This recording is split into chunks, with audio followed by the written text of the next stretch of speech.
Molly said, I'm not waiting. I'm not waiting until 6:03. I'm not waiting. What she said right before she pressed the button. Because we were ready. I know. We should be ready at 6. We were. But I stubbed my toe. Oh. I'm sorry. That's not my fault. There's too much. It's the chair's fault. There's too much stuff in this office, and I tripped. We're doing a giveaway. We're doing a giveaway. Just a glare on that. There we go. So, funny story. When the X-Wing went live for pre-orders on May 4th, I guess it was just orders, I went in and I immediately ordered that and a bunch of the helmets that we didn't have, got a bunch of Star Wars stuff. And then the next day, we got an email from someone at LEGO that was like, do you want the new UCS X-Wing? And I was like, yeah, I do. But now we have an extra one. Well, so... they don't always do that. No. So, like, it's not... They usually don't. It usually don't, right? So it's not really dependable to think that they were going to send us this. But that's good. Now that they did, we have an extra one to give away. Yeah. We could selfishly keep it and build 2 and have them, put different color It's true. I could have made them. A red 3 instead of a red 5. But yeah. Maybe that's still an option. But here, actually, we're not selfish people, so we we're gonna give this to give one. this one away. We've got an extra UCS X-Wing, and it's a cool set so far. So all you have to do is click on the link in the description, or it's pinned in the chat. It's only gonna be. It just went live.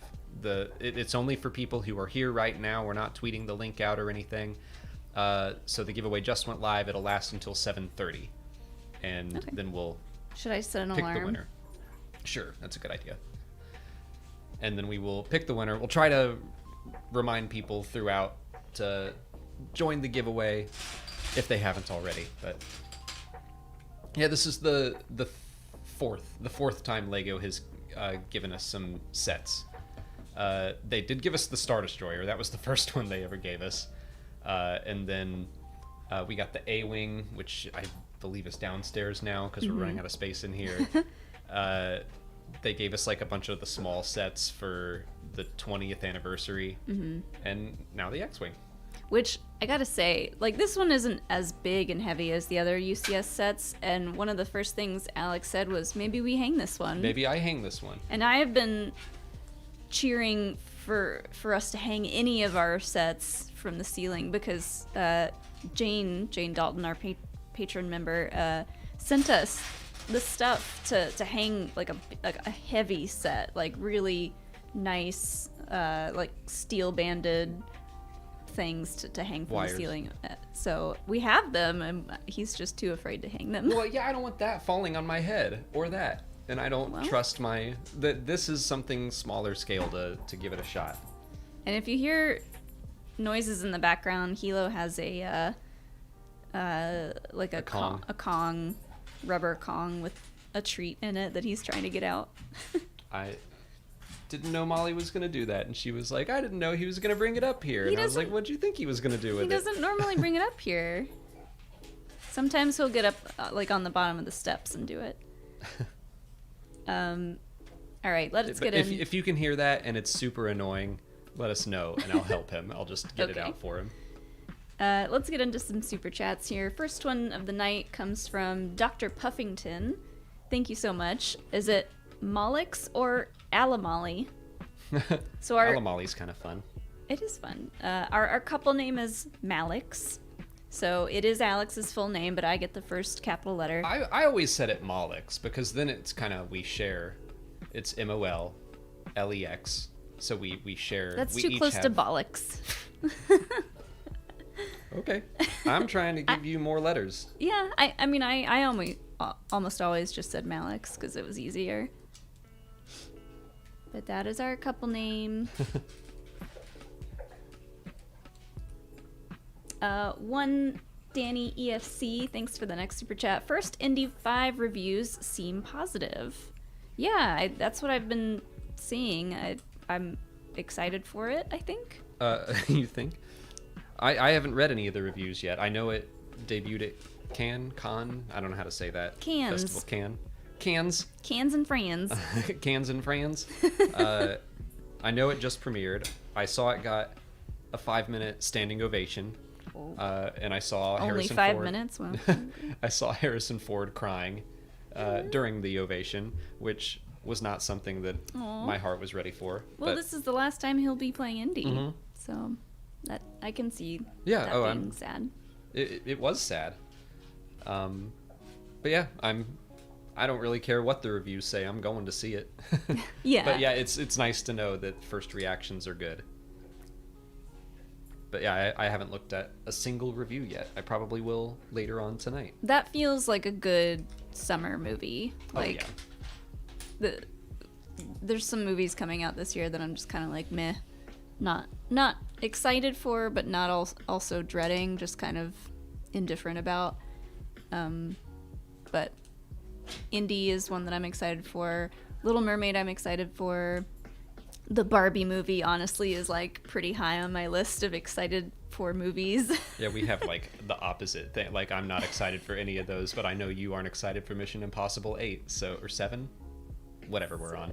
Yeah, I don't know. I think it'll be a fun watch, but I'm just like, every time I see Tom Cruise now, I'm like, really? Well, you haven't seen Fallout yet. Fallout was awesome. I keep telling you that. We need to watch it. Maybe on the plane. What plane? Oh, right. The in a next couple plane weeks, that right. we'll be on. We're going to Yellowstone in a couple weeks, so Yeah, we're going on vacation in 2 weeks. a real vacation with his parents. We're going out to the wilderness where we can't have internet. Oh yeah, Oppenheimer's coming out this summer too. I'm excited for that one. I still haven't seen Tenet, the last Christopher Nolan movie. Oh yeah, we never saw that. We got some catching up to do. Yeah. Real quick, I'll read this from one of our members of the Bigs Mega fans here in chat, from Con Like a Bomb, who's been a member for 2 months. Thank you. Just talking about animation style, which was your favorite of Visions Volume 2? Oh, Just animation style. That's a good question.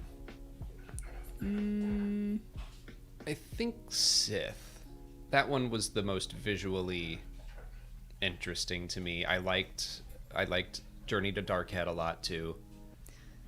oh man, it's hard to choose.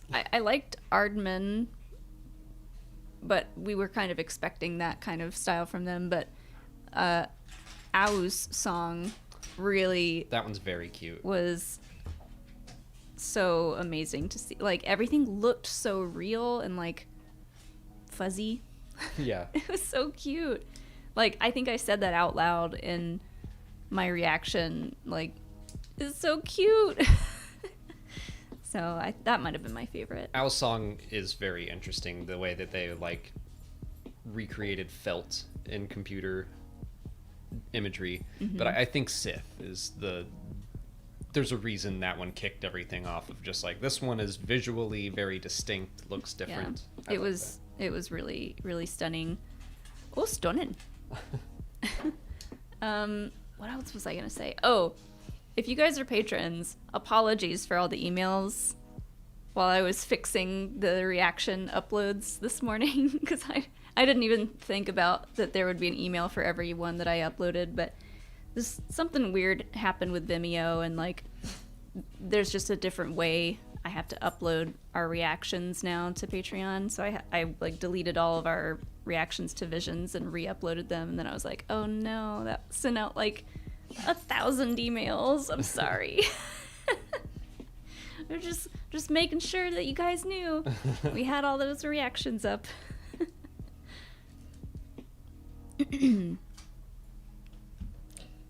Oh, did you get it out? I think you got the treat out. Oh, good job, Hilo. Dark Car, thank you for the next super chat. What is your favorite ship?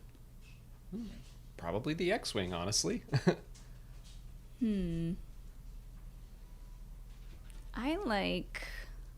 Honestly, I like the Gauntlet. It's a good one. Bo-Katan's ship. I love the design. I feel like the inside looks really cool. There's enough space up in the front in the cockpit for her and Grogu and Din to all hang out together. It's such a cool ship design. As a starfighter, I go X-Wing. As a like as something a little bigger, I'd probably go with the Ghost. Something that has some good living space in it. Which gauntlet? Mark 1, 2, or 3? Whichever one we saw in The Mandalorian that Bo-Katan was flying, I liked that one. Although I don't really know the differences. I also don't. Is this like a little game controller? Oh, that new ship that is going to be in Ahsoka looks dope too. That one's not new. It's not? Which one? Well, like the big vertical one. That one's in the Clone Wars. I like that one too. You just like Mandalorian ships. Yeah. They know how to make a good ship.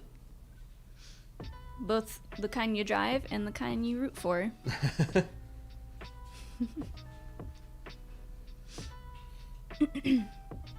Let's see here. Next up, we've got a super chat from the Cosmic Jedi. Where do you think Rey's new Jedi Order is based? I'm thinking Octo. What do you guys think? Love your content, by the way. Thank you. Oh. Octo makes sense, but I would like a new place. I'd like to see a new planet. I would also like a new place. Tatooine. No. Shoot. What's that planet name from Rise of Skywalker, where it ended? Exegol? No. Tatooine? No. Where their Agent base Class. is. Agent Class, yes. Although Exegol would be cool and brave. That movie does end on Tatooine, though. Oh, yeah, they're right. Agent Class was really cool. Octo would be funny just because I want to see more of the Lanai, and I want to see Rey continuing to piss them off. I'm sure they're sick of the Jedi showing up and ruining their huts. Yeah.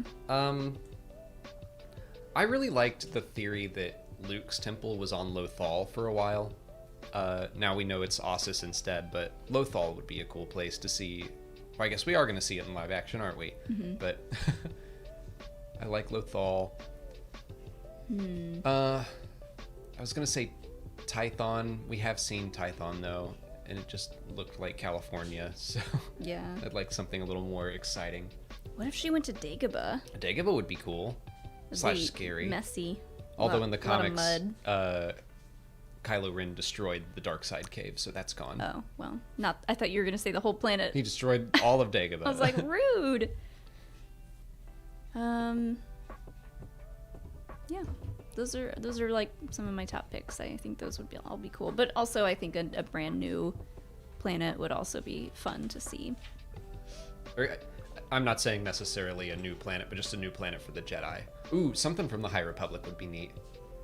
Like Elfrona, or somewhere they used to have an outpost. Mm-hmm. Tanalorr. Hard to get to. I figured this would come up for the next super chat from Myriad Media Musings. Thank you so much. R.I.P. Galactic Star Cruiser. Disappointing, but not surprising. My sympathies to Imagineers, and I hope the cast members don't lose their jobs. Yeah, I've seen a lot of people talking about this online, and it only recently came out. I mean, I was shocked when Molly texted me from upstairs. I was downstairs playing Survivor, and Molly just texted, like, the Star Cruiser's closing in September. Yeah, I could have gone all the way down the stairs and told him in person, but I was still eating my lunch. Yeah. I've seen a lot of people talking about this online, and it's been kind of a hot topic because there are a lot of people that got to go and will say, you know, it was the best thing that Disney did in the parks. It was like the best new thing that they did for Star Wars, and it was so amazing and so fun. And then there's a lot of people who didn't go who were saying like, oh, good riddance, it was too expensive anyways, you know. So there's just like a lot of thoughts. Yeah, it seems like a hot button issue. Yeah. And I'm kind of like right in the middle about it. Like, I would have loved to have gone. However, for $5,000, I'd rather go see a country I've never been to. You know, like it is kind of like doing that. It's just not in our budget to go do something like that. It's definitely like the completionist in me is like, well, I guess we're never gonna do that, and I'm bummed about that. But like you said, it just seemed like way too expensive for us to justify that, to go do that instead of like see something real. Yeah. And I mean, like Mary had said, it does sound really neat. It sounds like the Imagineers, from everyone that we've talked to they're like, it's really incredible, all the work that went into it. But yeah, it's just, it's restrictive on who can go. Yeah. So. And yeah, that was, like you said, a real hot button issue, and really got to a lot of people, where it's like, yeah, Star Wars is for everyone, unless you can't afford to go do this experience. But I like that you included, you know, hopefully the cast members don't just lose their jobs, and the people that worked on it for so long and so hard, hopefully they aren't too sad about it. I mean, obviously it's going to be sad, but and a lot of people brought up the panel from Celebration all about the Star Cruiser and like the Disney park stuff. And I'm like, I wonder if anyone on that panel knew that this was happening, or if it was just this sudden for everyone. Yeah, I don't know. Because that would have been hard to talk about at Celebration if you knew it was just going to close in a couple months. Someone in chat said we need that $5,000 for Japan. You are absolutely right. Right. If we want to go to Japan, that's going to be, that money's put towards our plane tickets for Japan. That's true. Yeah. And, you know, there are lots of people that vlogged their experience there, so we can do a quick Google search and just kind of see what it was like. But I would have liked to have gone. I'm disappointed that they didn't just lower the price, and they might still bring it back. I don't think there's anything alluding to that, though. So I don't know. I would have liked to have gone, but only if they made it a little cheaper. Oh, Deidre Russell said, no, we reserved for October. That sucks. I'm sorry. Yeah, and I think there's a way for any reservations after September 28th to push them up and go sooner, but I know it's easier said than done to just move a vacation like that up several months. But yeah, Florida's a mess right now. Yeah.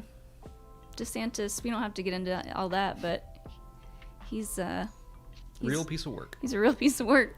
He's ruining that state for everybody.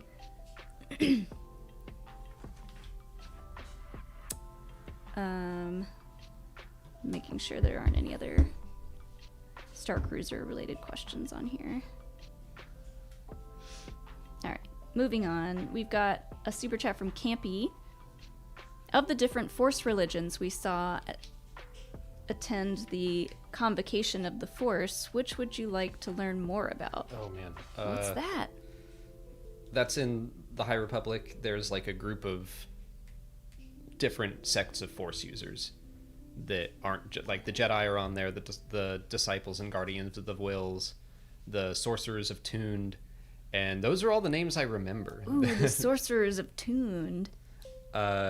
So they're old Legends things, which I was like really excited to see them pop up. Do they all look like Ben Quadraneros? No, if only. Roker Gepta was the villain of the Lando Calrissian adventures, and so that I just love that they brought something from like literally 1981 or 2 is when the sorcerers were first created. But I really like the plant people, the plant controller. They like use plant life, and they have a connection to plants specifically. Ooh. And can control them. It's like Poison Ivy. Yeah, kind of. And they even kind of look like her. Nice. So I think I would choose them. I don't remember what they're called, though. Josh Mansfield, thanks so much for joining the Biggs Mega Fans. Woo! If you're into watching gaming streams, we're going to have some new emotes coming very soon for my Jedi Survivor streams, which we haven't decided when we're starting yet, but it'll be in the next week. Yeah. Tuesday at the latest. Yes. Which means we need to... I don't know how to make emotes, so... I'll make the emotes. You just tell me what you want, and I'll make them. Okay. Dr. Puffington, thanks for the next super chat. How could Rey improve the Jedi Order? Do you think it will be like Luke's New Order in Legends? I said this in the Rey panel at Star Wars Celebration Anaheim because someone asked this question. She could have in-house therapists for all the new Jedi. They need therapy. A lot of my ideas go back to stuff that they were doing in the High Republic, so I think it's just going back to being a little more flexible with the code, being a little more balanced with, attachment it's just something that happens to people. I don't think it should be avoided at any cost. You just have to be conscious of what it does to you and not let it control you. And I think that that's probably the better way, like educating people on their emotions and their relationships so that if you start to have dreams of your loved ones dying, you don't completely lose it. Yeah. So yeah, I think just a little extra education, but that is therapy, emotional education. Yes. I think that we don't need to go all the way back to just no attachments ever. Yeah. And maybe, who's to say how many people they'll find to start the new order? Like how many kids she's gonna recruit for that, or even not kids, even adults. Yeah. Oh yeah, that's something too. I wouldn't mind to bring it back to their point. Will it be more like the Legends? I was gonna ask what was that like? Well, I really loved the Jedi Academy trilogy. Was kind of about Luke going around and he's like, I'm ready to start an academy and I'm gonna just go around and find people. And they were not all children. The rules, quote unquote, weren't established as well back then. All we had was Yoda telling Luke that he was too old, but he was getting teenagers and adults and force sensitive people of all kinds. So yeah. Look at Grogu. He was 50 before he saw Luke. And Luke wasn't like, nope, he's too old, get Way him out of here. too old. Yeah, I like that, getting rid of the ageism in the Jedi Order. And there's a really, really nice High Republic story. Is it in the Life Day Treasury? It's in one of the anthology collections of short stories, and Yoda admits a non-Force user, not into the Jedi temple to learn and be a Jedi, but to still be involved. He's like, I want to help the Jedi Order, and some other Jedi are like, well, you're not Force sensitive, so too bad. But Yoda's like, okay, let's figure this out. And what are your passions? What do you want to do? How do you want to serve? I think getting rid of, and I think they'll have to, getting rid of the midichlorian blood test to see your potential. If someone has a desire to learn about the Force, regardless of their midichlorian count, they should be able to. Yeah, because, interesting that you bring that up, because I've always thought, what if they didn't see how many midichlorians Anakin had? What if they just recruited him as a normal kid that was Force sensitive and wanted to have him come train? They put so much pressure on him. You're the chosen one. Yep. You're gonna be the best. You have the most midichlorians ever. Oh my gosh. Yeah. What if they recruited him solely based off of, wow, this kid's a really good pilot. Qui-Gon could be like, there's something about this boy. The Force is telling me to trust this boy. It works out, and he's like, which is hey, how it is in the High Republic. Yeah, hey, I got your freedom. I'm gonna take you to the Jedi Temple. No need to do a blood test. You might he doesn't have to know about the Chosen One thing, and just be like, here you go, be a Jedi. Or no other expectations involved. Or if they did do the test, keep it to the council. Tell the council that. Don't tell him that. But even then, I mean, like, the council treated him differently because of that. So maybe not. But yeah, that just was so much added pressure. Right. It's like giving your kid an IQ test at a certain age and then Being like, you are a genius and you better act like it. yeah, or you're super dumb and we're just going to assume that you have no potential. Yeah. Which is sad. Good question, though. Raiders of the Jedi Arts. I like that name. Thank you for the next super chat. First, thanks for all the great work that you two do. Second, if you could have Indiana Jones meet any Star Wars character, who would you have him meet? First of all, thank you. Second of all, I think maybe Geode. Because he would be so angry and confused meeting Geode. And Geode could maybe roll himself into a ball and chase him around. My first thought was Dr. Aphra. Yeah. I think that they would get into... I mean, obviously they have a lot in common, but also Aphra is... People credit her as being like Space Indiana Jones, but I think she's more like Space Belloc. I mean, she's an adventurer, a rogue archaeologist, and she's selfish. She's in it for herself. So I don't think they would get along. I think they would make great rivals. But like Aphra is more redeemable than Belloc, so it would be an interesting dynamic. But I like Geode. I had another one in mind. Like just the idea of Geode as this rock-like being. The whole point of the character is that, yeah, he's mystical and part of the Force just as much as any other being in this galaxy. It's just that on the surface he doesn't look like that. And despite Indiana Jones witnessing so many miraculous events, he still like kind of puts his foot down against I forget what he calls it in Raiders of the Lost, of just like shrugging off anything mystical about the Ark, despite going to the Temple of Doom and all that. Yeah. So I think he would still be like, it's just a rock. What do you mean? Ooh, I like the Zepho. Oh, Zepho would be interesting. That'd Eno be cool. Cordova would be a good character too. That reminds me, I saw a meme that was indie related, and it was one of those where, you know, it's like it started like Anakin and Padme talking, and it cuts to Padme and she's like, right? Yeah.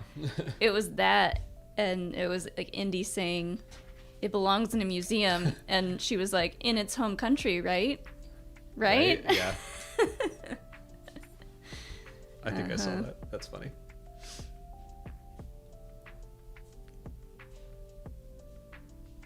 D. Tori, thanks for the next super chat. So we should expect Star Wars news in a couple of weeks then. Oh, yeah, since we're out of town. Yeah, it's been a while since that has happened, but it's definitely never going to stop. I think we're safe from like an Ahsoka trailer. We'll still be over a month away from that. I think we're going to be okay. I don't want to jinx it. I know I just did, but... We'll see what happens. Lord Haas, thank you for the next super chat. Are we keeping you from giving something away? Good reminder.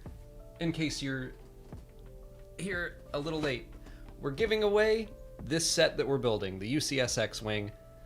All you have to do is click on the link in the description or the pinned message in the chat, and you'll find a way to enter, and we will choose the winner at 7:30. So in exactly 1 hour. Nice.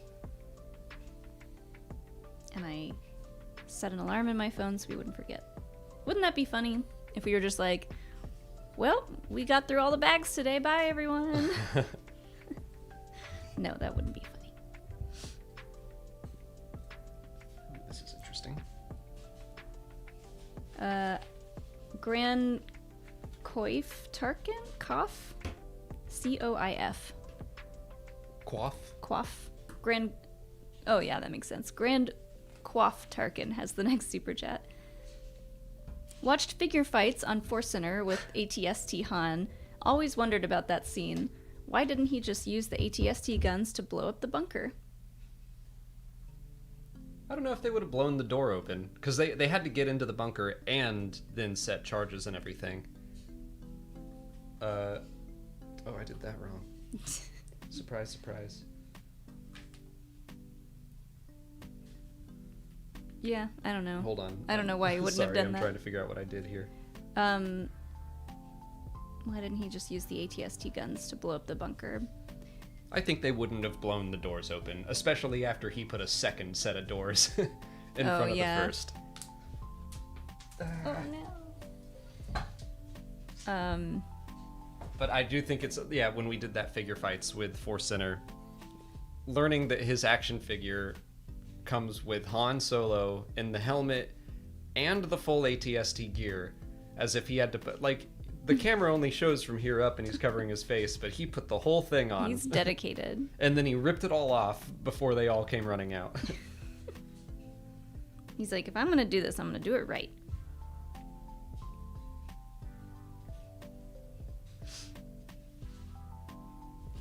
Vincent, thanks for the next super chat. A generous super chat. Thank you so much. Would you guys ever build a set other than Lego? I'm currently finishing the Mold King Executor. It's 7,788 pieces and only $280 on Amazon. Longtime fan. Love what you guys are doing. Thank you. And I didn't really know. I mean, I know they made knockoff Lego sets, but I don't. Well, I don't think it's just like a different kind of model. Yeah. I mean, I guess if it came with the same kinds of instructions, we wouldn't be opposed to it. But we just like seem to always have a Lego set in line to build. Yeah, there's just something about Lego that I mean, probably the fact that I grew up with it that I really appreciate. So certainly not opposed to other kinds of builds or models or anything, but this is just my happy place. Yeah. And it's something that I don't have to focus too hard on until I mess up a step and I have to until you're figure like, out what I did. I need complete silence, please, while I figure out what I messed up. But for the most part, I can just zone out, talk, build. Yeah. They're Lego-like, just off-brand, really. Yeah. We've gotten sent a couple of sets of, like, off-brand Lego sets. This is wrong. But I like the ease of Lego sets. It just comes with a booklet, and you just follow page by page. I'm sure other model sets do that too, though. Speaking of not knowing what I'm doing.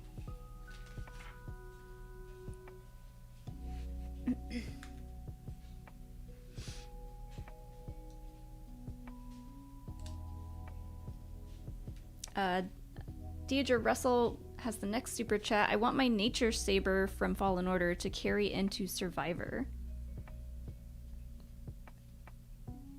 I think because they Did they get rid of that design? Well, yeah, I was bummed about that too. I don't know why they did. With so many cosmetic options they have, they took away all the Galaxy Edge stuff, which Fallen Order, like, I was like, oh my gosh, I can build the lightsaber I built in Galaxy's Edge, and you can't do that anymore. Boo. Maybe they'll do it in DLC or something. That'd be nice. But yeah, I was surprised that they removed those options. Yeah. It's like, I mean, I don't want to complain because they added so many other options, but it's like, you already have the models. I don't know why they... Maybe they're planned for DLC. Because it's true. Like the Stinger Mantis, you also can't update its colors anymore, which you could in Fallen Order. But it's like they added so much for BD1 and Cal and the lightsaber and the blaster that I've been having a lot of fun. I usually don't mess with cosmetics, but I've been having a lot of fun making lightsabers. Yeah, you've been playing the game a lot. Having already played it, 3 full times? No, just twice. Oh, for some reason I thought you streamed it twice already. No, I played through it on Survivor, and I only streamed it on Grandmaster. That's right. It just took a long time. It feels like it's been twice. It's been 80 years. The Ravis fight alone.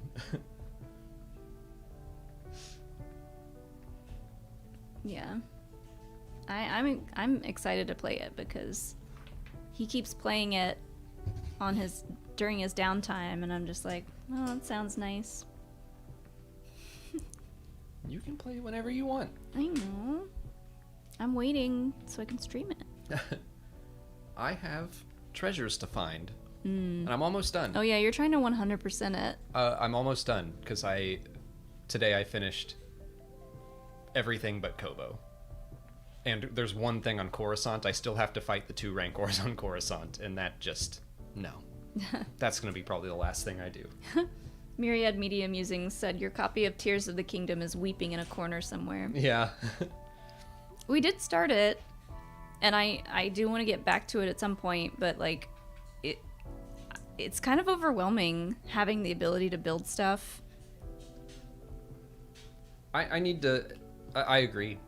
Like yeah, that, I wasn't expecting that in my first Zelda game, and now I'm just like, I don't know if I can handle this. It is interesting to dive into Tears of the Kingdom as your first Zelda game because it's pretty different so far. We aren't that far into it. No. But even I have been like, oh wow, this is really different. The creative freedom that they give to you in a game like this is just, it's different. But I like it. It's not really scaring me away from playing it. I just wasn't expecting that to be an element of it. And I might go back and play the one before it. Breath of the Wild is a little bit more of an ease in. Mm-hmm. It's still, there's a lot to do that you can do, but it's more straightforward. I just want to cook stuff because I like the little song that it plays. Bloom, bloom, bloom, bloom, bloom. Oh, you'd really like the Korok in Breath of the Wild. There's like a great Korok, so you collect Korok seeds and you can go trade those seeds for some like weapons or prizes or upgrades or something. But he always does like a little dance with maracas when you do that. You'd love him. Cute.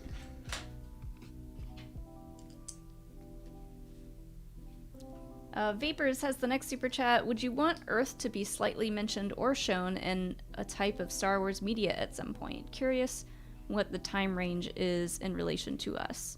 I don't think so. That's too real for Star Wars, I think. I agree. I don't want Earth to be a part of it. Oh no. If it's a long time ago in a galaxy far, far away, I don't want to see Earth. Get out of here. That's where I live. I see enough of Earth. I see enough of Earth. I'm over Earth. No offense to Earth, but you know. No offense.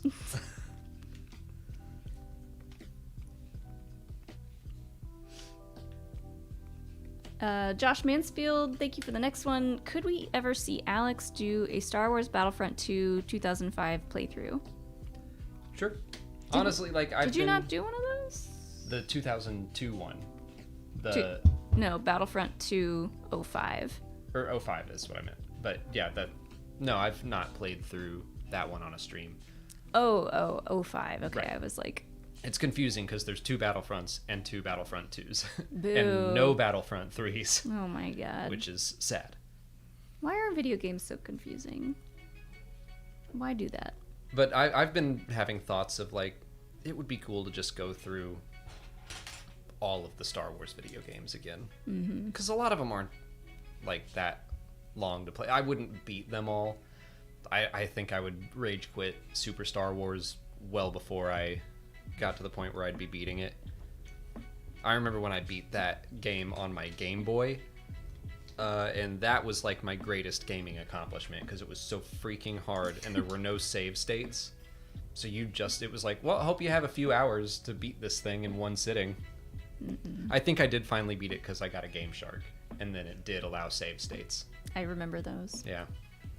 I actually beat very, very few games growing up. I was a very casual gamer, and I think the only video games I ever beat were Spyro, the original Spyro, the dragon game.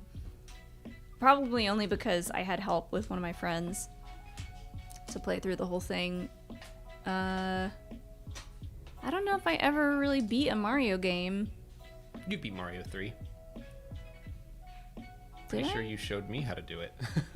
I mean, Because I never had Mario 3 growing up. Oh yeah, with the whistles. Uh-huh. I did beat Mario 3. I played Cruisin' USA a lot, and I got all the specialty cars in that game. Tekken 3 I beat the story mode, which isn't hard to do, but like you have to unlock all the extra characters or whatever. Yeah, I get frustrated, and I don't know, part of me, like, my brain doesn't say work through this and figure it out and keep playing. I'm just like, no, on to something else. I'm done. And I am the opposite. That's why I can't finish books either. I'm so bad at that. I've always been that way, though. Like, I just get so distracted, and I'm just like, all right, well, anyways, next. So I think it would be fun to go chronologically and play through every Star Wars game. Not necessarily to beat them, but just to experience the ones I haven't experienced, and be able to, and at the end, be like, all right, what are the best Star Wars video games? Yeah, that'd be fun. Yeah. Because I had the thought of, like, I don't think I've put as much time into any Star Wars game as I have Survivor. Maybe Shadows of the Empire growing up, because that was something where it was like just an incredible feat of technology at the time. So I know I played that multiple times, but it's not as long. Fallen Order a lot. Yeah, but there wasn't as much to do afterwards. So the fact that I'm like, I've beaten this game twice, and still I just want to run around Kobo and find treasures and kill those stupid little treasure droids. Those, I think you said you felt bad killing one of those the first time you saw it. No more. Oh, the little diggy I hate droids. them. They deserve to die. That's what one of the guys who worked on the game was talking about, how they're your worst nightmare or something like that. The places I worked on getting one of them today for half an hour because it's surrounded by 3 BX commando droids. What? So like if you don't run after it, it's going to run away and hide. So you're trying to kill this thing while 3 commando droids are trying to get you. I did not like that. Andy says lightsaber throws killed him. Oh yeah, I know. That's my main thing that I do. I finally got it because I accidentally levitated it. I didn't think to do that. Ooh. But I just like grabbed it and floated it up, and then I was able to get to it. That's a good idea. So now that's my go-to move. Kenwood earlier in the chat said that's some big ADHD energy, Molly. Yeah, I'm probably undiagnosed with that because that happens to me constantly. I'll be doing something and I'm just like, wait, I got this other thing. Sometimes I wonder if that's just our generation. Like, it's also just being a woman. There's I wake up with 1 track, and then that splits off into 2 tracks, and then that track splits off into 3 tracks, and like there's just too much to do all the time. I think everyone feels that way.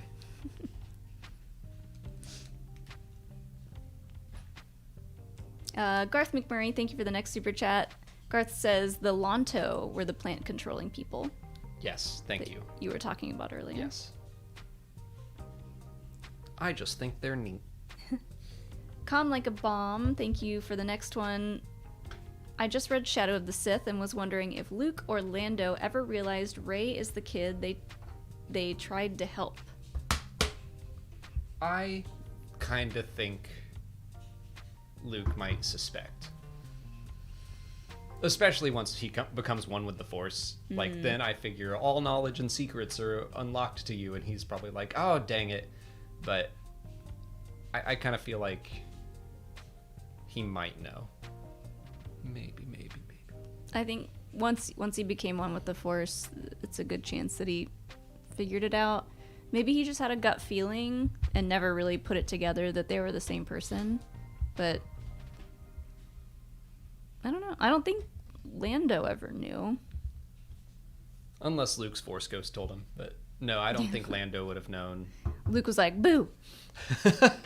Guess what? I'm just Remember kidding. that girl? I'm just messing with you. Anyways, Rey is that kid from this thing that we did before. You'll remember. Kinwin said, Rey made it easier by keeping the same haircut for 20 years. That's true. Yeah. Well, I don't think Luke ever saw Rey, so maybe he did from afar. I can't remember, but that would be funny.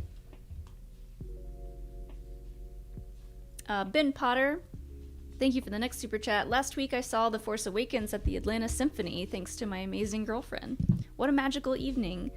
What Star Wars or John Williams movie would you like to see in that format? First of all, that's cool that you did that in Atlanta. One of our friends was actually there. Also, we have seen Return of the Jedi in that format, correct? Yeah. So we have seen that. And we actually got tickets to go see another one for like the holiday season. We're going to go see Home Alone. Home Alone. Which is a John Williams movie. Yeah. So that worked out. When I saw, we got like a flyer in the mail for those, and I saw that they were doing a bunch of different movies that weren't just Star Wars movies. They're doing Home Alone. They're doing Nightmare Before Christmas, which would be a really cool one too. So I got really excited, and I was like, we always watch Home Alone during the holiday season. That would be a really fun one to go see in concert. I think Raiders would be the one that I'd love to see performed live.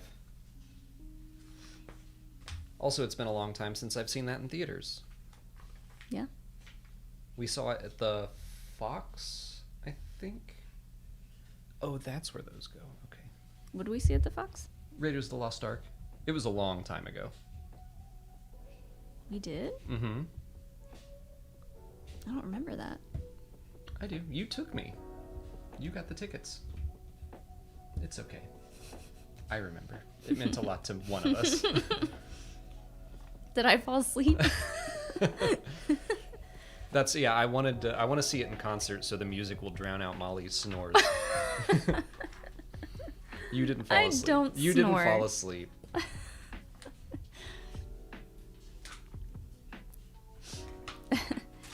Jonesy Jones, thank you for the next super chat. Hi, love your High Republic work and was wondering which High Republic characters would you love to see get more attention / be introduced in the wider fandom? I feel like I could say any name and be happy with my answer. Orla Jarini, I think, would be, the more people who learn about her, Oh my God. I think she would be a fan favorite real fast. I'll never forget how upset I was when because like I didn't read. Molly's about to talk spoilers. Oh. The book is 2 years old. Yeah. No, the book is, when did that book come out? The book is like 1.5 years old. I didn't read Into the Shadows. I started it, but I didn't get very far in it because for whatever reason the audiobook was kind of a rush job and it wasn't done very well. Out of the Shadows, that one. Yeah, what did I say? Into the Dark. Very similar titles. But Out of the Shadows. And that was the first place that she was introduced, right? No, she was in Into the Dark. Anyways, I didn't read either of those. But what was the one that I did read with her in it? The Fallen Star. Fallen Star. I loved her character. And She's great. something happens to her in the Fallen Star, and I was really, really upset. She's in the comics as well. She's also mentioned in the Padawan book about Obi-Wan, which was cool. Mm-hmm. But she Unbaran, right? But she's like white-skinned, got a hinged, double-bladed white lightsaber, white robe. She's just all like white and gold and looks really cool. She's a great character. I think people would be obsessed with her if she were on screen. Cantum Sai, I think, is another one. Cantum's great. One of Yoda's Padawans. Now they're a master, but yeah. We already mentioned Geode, but Geode is a character that some people hear about and will make fun of, which I'm like, it's easy. It's an easy target. Well, okay, if they say, but he's just a rock, he's not creative, blah blah blah. Like I'll see stuff like that. I'm like, okay, you haven't read haven't read anything it. involving Geode. You're telling me you have not read it. I don't like if someone says, I don't like the character, that's fine. But I see a lot of people talking about Geode, and I'm like, I don't think you have actually read these books, and you're just talking out your ass. Yeah, they're like, But- oh, look at what Disney made this time. It's a rock. Yeah, how creative, Disney. And I'm like, that's kind of literally the fact that it is a character that looks like a rock, and he is one of the best characters. Like, everyone who has read the books that I've talked to, they love him. He's I wouldn't say he's the best, but like he's so fun to read about. Yeah, that's more what I mean. Because of the dynamics surrounding him. It's like some people know who he is, can tell what mood he's in, can listen to him talk, and then other characters are like, that's a rock. What are you talking about? And it's like there's so much mystery behind him as a character. Him? Mm-hmm. Yeah. Yeah. I'd have to check under his skirt. Yeah, I don't know. Like it's such an interesting character to read about. But yeah, I feel like people just write Geode off as like it's just a rock. Where I don't know if it would translate to screen though. That would be the interesting thing. That it really works well to read about, because then your imagination does all the work. Where someone says, "Oh, Geode's flirting with my wife," and you're like, "What does that look like?" And then you like from afar see or read the description of a rock sitting there and a woman laughing at it, and you're like, he is flirting with her, but what is it? How? Or, oh, Geode's out clubbing again, and you're like, what do you mean? I love reading about Geode. Me too. You know what? What? Maybe that will be the High Republic character that shows up in Young Jedi Adventures, because that would be a really good lesson for the kids. Oh, come say hi. You're not listening to me. Sorry. What would be a good lesson, Geode? If Geode were the High Republic character that showed up in Young Jedi Adventures. Oh, yeah. I feel like that might work. I made the joke that he's been in every episode. Yeah, could be. He's been in every Star Wars thing ever. Oh, he knows. He's just got his head in my lap. Hi, buddy. You can barely see him. Oh, see the floppy ears.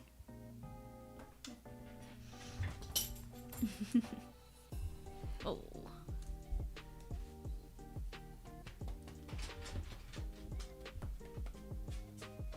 Hi, bud. You wanna say hi? Look. He was like jumping into my lap earlier, and I was like, no, save it for the stream. Now he's chill. Yeah.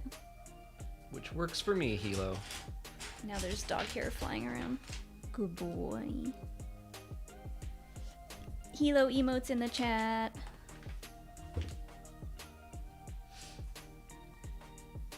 Kinwood, thank you for the next super chat. John Williams and Yo-Yo Ma are doing a concert together in my city in September, and if I don't get tickets, I may cry. No. I hope you get tickets. I don't want you to cry. That sounds cool. Oh. That is cool. I was in orchestra for several years. I played violin, but I always loved the cello, and I loved watching Yo-Yo Ma play, and hearing him talk about playing in interviews was always really cool. And I don't think what that concert's going to be like. I know. I don't know if I've ever seen the two of them work together, but that would be cool. Hi. Oh, more pets. Aww. No X-Wing, more pets.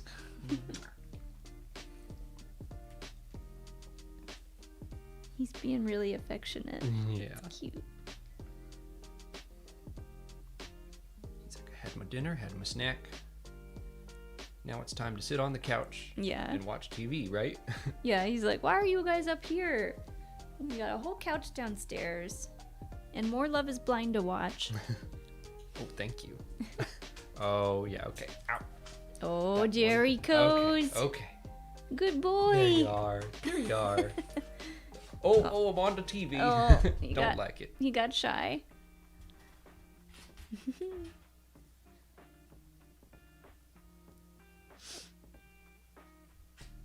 Always nice to get a Hilo cameo in these. Now we just need Pippin. Did he just fart? Oh, he was moving that. Pippin has been not in a great place past 2 days because it's been raining and storming a lot off and on. And whenever it storms, he just like crouches down and kind of like slowly moves around the house and hides. And he's so sad looking. Let's see. The Cosmic Jedi has the next super chat. What do you want to learn more about in Star Wars? For me, it's the Jedi Corps and how they operate within the Jedi Order. Where were they from? What did introduce them? I don't know, but that's like the kid I was talking about earlier that wasn't force sensitive but wanted to be of service to the Jedi Order. That he joined the Jedi Corps. My buddy. Okay, gotcha. Hi, buddy. What you doing? You just want to be in my lap? Are you a good boy? I don't know if I have a good answer for that. Boy. I want to learn. I mean, it's fortunate. I want to learn more about the Dawn of the Jedi, which how they were created, how they came about. Like the second they said they were making that movie, I really got excited. So thank you. I'll say that. I want to learn more about Mortis Mortis is good. and the world between worlds. I do too. Because I just want to know more. Oh, hi. Oh, now he's like, can you give me more attention, please?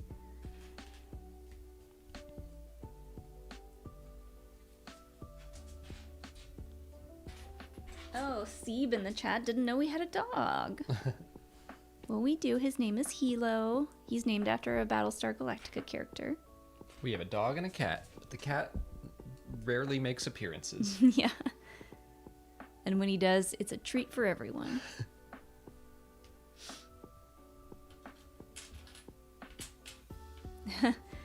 I love this. The next super chat's from Kenwood. Satine and Marion Ravenwood having drinks and talking about their dummy boyfriends. Love that. Love that. Love that for us. I noticed something in the little video they released today about Indy 5, about tickets going on sale on Monday. They showed Indy like picking his hat up off the desk, and there was a picture of Marion on the desk. I'm like, I hope she's in the movie too. Yeah. But I did like seeing that.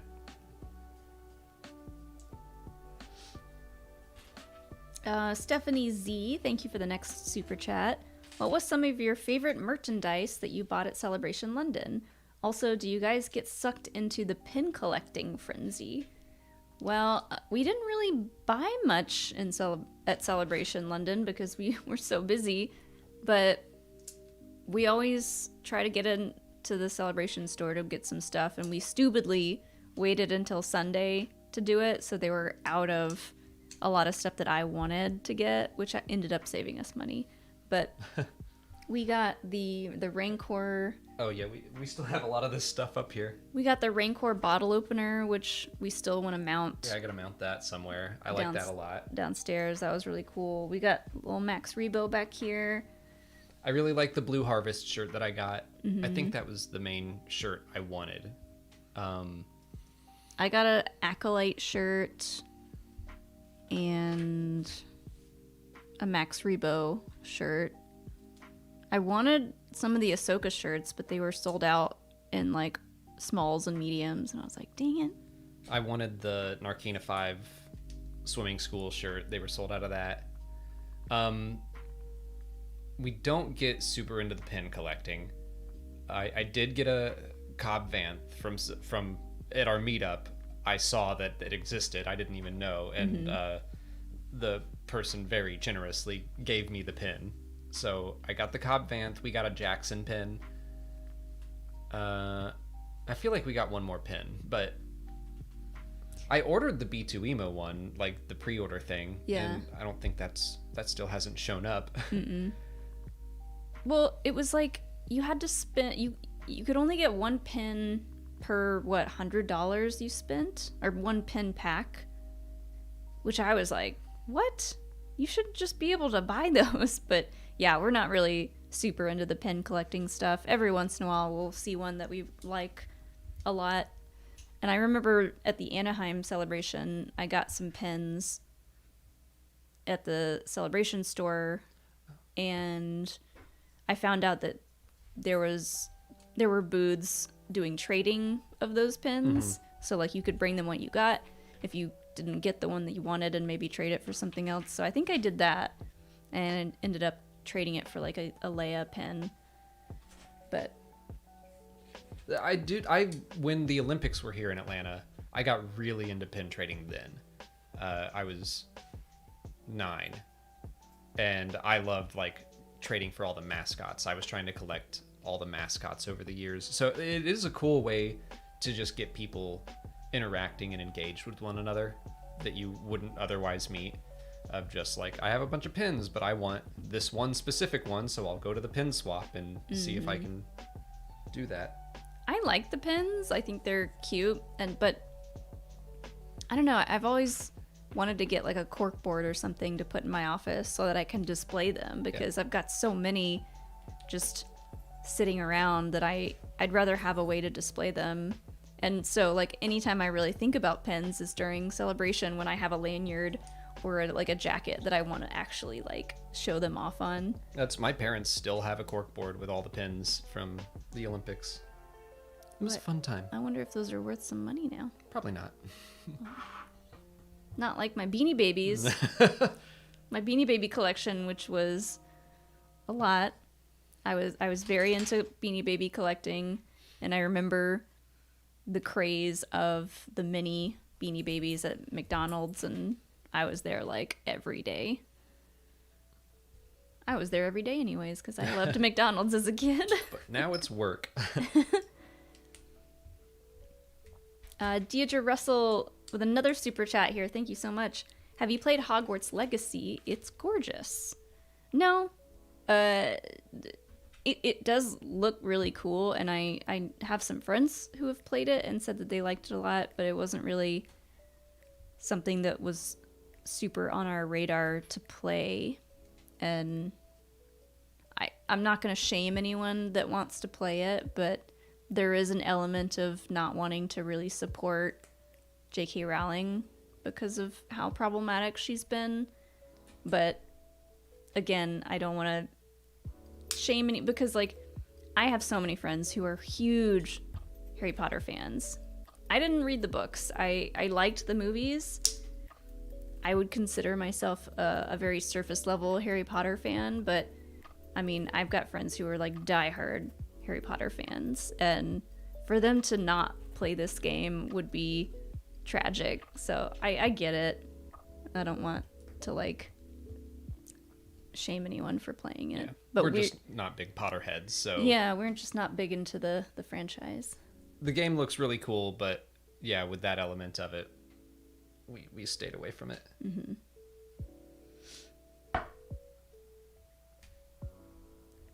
Oh, another one from Deidre. It says, great news. Our Star Cruiser trip is in August. Our original date was October. Thank God we moved it. Oh, that is nice. Yeah. That's great. I'm so happy for you.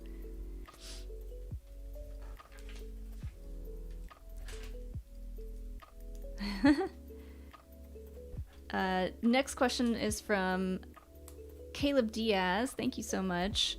Hey, just getting into Buffy the Vampire Slayer. Ooh. I'm on season 3, and am I the only one who gets annoyed from Xander when it comes to Angel? Dude's so aggressive on the topic. No, you're not the only one. He is very aggressive on the topic. I feel like people really hate Xander online. I don't hate him. He's not my favorite Scooby either, but I think a lot of Xander's character arc is just hard to see now. It hasn't aged well. Yeah. The way he was like drooling all over Buffy when she first showed up, and just like trying to date her and just, just kind of being a skis some of the time. But like in the late 90s and early 2000s when this show was out, that's just like how a lot of characters in TV and movies were. So it fit more then than it does now, for sure. So it's just it makes sense, and you're not the only one. Hi, Brian. So, but I'm excited you're getting into Buffy. Buffy's you should great. check out Hellmouth Homos. It's a wonderful podcast by our friends Chase and Beza, and it's on Spotify. It's also on YouTube. They are both, one of them is a hardcore Buffy fan. Chase is new to the franchise, so they are going through and watching a few episodes at a time and covering it on that podcast. And I get so excited when they put a new episode out because I'm just like, yay, an excuse to listen to anyone talk about Buffy in this day, in this economy. Yes, please. That's when we got to do an interview with the producers of Young Jedi Adventures. One of them brought Buffy up, and I had to reel the two of them in because I was like, we'll talk about Buffy forever. Oh my god, my eyes lit up when he specifically brought up an episode from the show, a season 3 episode about Xander, actually. But he was like, he brought it up, and he's like, I'm a massive Buffy fan, and I was like, oh girl, hold my beer, let's get into that. Yeah, Brian, I keep telling Brian to watch Buffy. He said have to add Buffy to my watch list. Just started season 3 of Avatar: The Last Airbender. Oh, that's great too. Definitely finish that first, but whenever you have the time, she'll always be there. Love Avatar.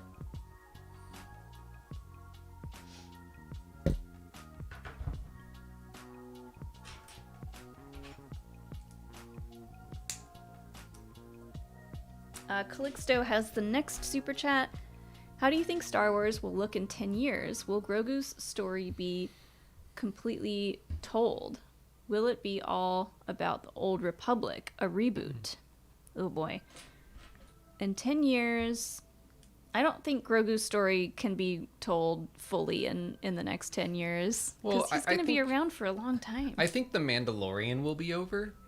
But characters are going to keep popping up. It's the same way, like, Yoda died one movie after he was introduced, but he has popped up again and again and again. Like, yeah. I think Grogu has that future to look forward to. 10 years, I think we'll probably be through, hopefully, we'll be through the movies they announced at Celebration. Yeah. But they might be continuing. Depends on how many more writer strikes we have. Hopefully it gets resolved, and it's been 15 years since the last one. And hopefully it gets resolved in such a way that they don't have to strike again. But that sounds unlikely. So I think we'll be through those movies, but maybe we'll be getting a sequel to another one. I don't really want Star Wars to turn into it's all about the High Republic or the Old Republic or the Dawn of the Jedi or whatever. I want them to just keep on doing a little bit of everything. And I guess I would like to see in 10 years, maybe we'll be concluding the second big publishing initiative like the High Republic was. I want them to keep doing that. I think in 10 years we will have gotten into the Old Republic. Yeah, that would be cool. And I do hope that eventually happens. Yeah, I think we'll be well into either a group of Old Republic movies or a show, something else really big, kind of like when Mandalorian came out. It was huge, and it's kind of taken the world by storm. Yeah. And so another big revolutionary show like that set in the High Republic would be cool. Not set in the High Republic, Old Republic or High Republic. I'll take whatever, but Yeah, like I want them to introduce a new thing like the High Republic of just it could be anywhere, anytime, just a new big part of the galaxy to explore where 5 or so authors develop it together. I'd really love that.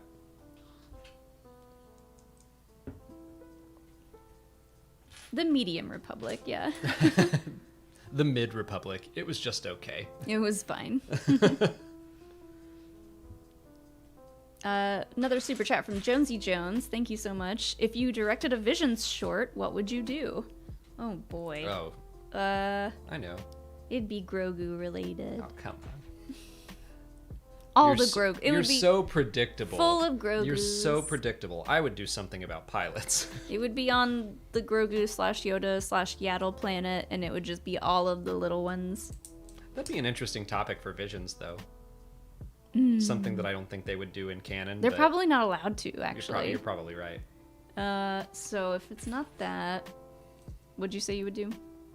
Oh, I made fun of you for being predictable, and I said I would do something about pilots. But seriously, like, the thing I thought about with Star Wars Visions Volume 1 when it was all anime, I was like, ooh, they could do something like that really cool fan film, which is an anime X-Wing versus TIE Fighter. It's so great. Yeah. It's so cool. I'd love to see something like that. I would do Night Sisters. Yeah, Make Night a Sisters is good. make a nice creepy, kind of like Screecher's Reach, but maybe even creepier. Just like a ghost story told by Mother Talzin or something. That would be cool. I like that.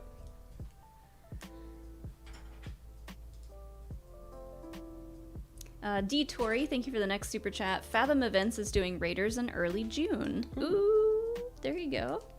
That's when we'll be in Yellowstone. That's true. Let's just sit out one of the amazing opportunities to go hike in Yellowstone and be Old like, Faithful, we want to go see. I'd rather see Old Raiders of the Lost Faithful. Ark for the billionth time. Yeah, I'd rather go see a movie I've seen 1,000 times in theaters.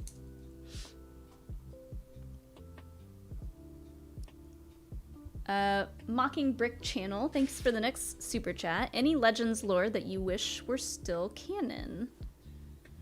Not a lot, to be honest, because I never got much into Legends. I wasn't reading the Legends books or comics or anything like that, but just of what I know from Legends, I do like the character of Mara Jade, and I would love to see that play out on its own somewhere. Like, I don't think she should have anything to do with Luke, but that would be just a cool character to pop up somewhere in the timeline. The way things are going. Own.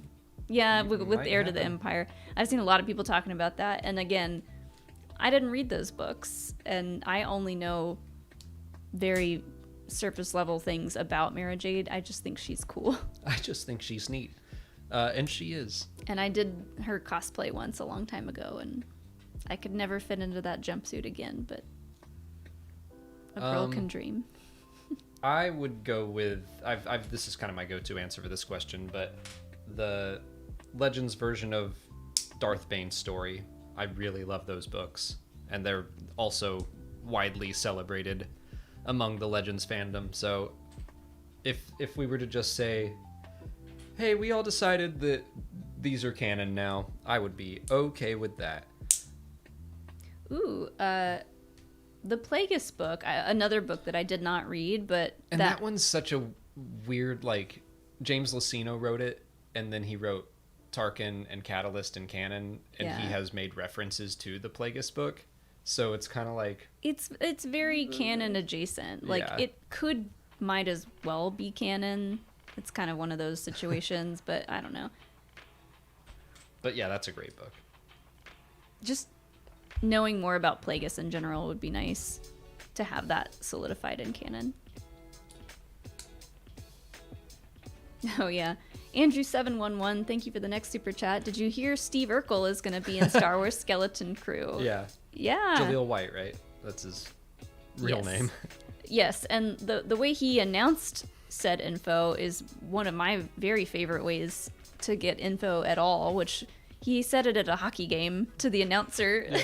Well, someone just asked, like, what do you got coming up? What have you been up to? And yeah, if I were him, I'd be jonesing to tell anyone that I was in a Star Wars. So whether or not he was supposed to say that doesn't matter now. It's out there. I know that was rumored for a while. That I can't remember if it was Discussing Film or Big Screen Leaks, or someone said that we've heard that Jaleel White is going to play a pirate. It may have been leaks about The Mandalorian. They were like, we heard he's a pirate in The Mandalorian, but he's in the Mandoverse. Yeah. So, and I assume he'll be a pirate alongside Vane, who was in season 3. Yeah. But yeah, I'm excited about that. I really liked what Force Center talked about in their news episode, where they mentioned this, that, you know, Jaleel White played like the old stereotypical nerd of like just suspenders, glasses, nasally voice.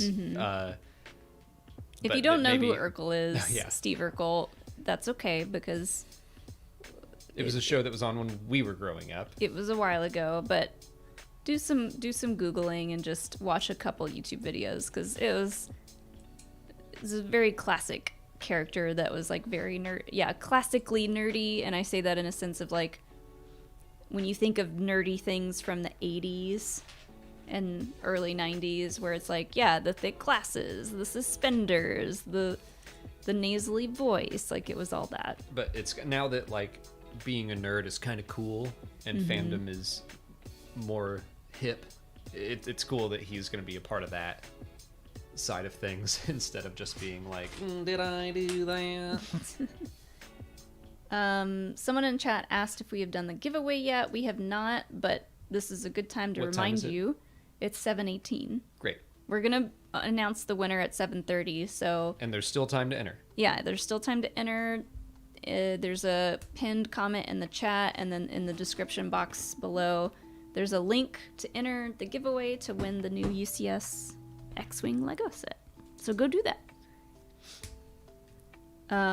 What they also said in Force Center that I loved was the idea of like getting the other kids that basically grew up being in the Amblin stuff. Like, I forget who said it, but they said like, let's make Drew Barrymore a Pirate Queen. I was like, yes.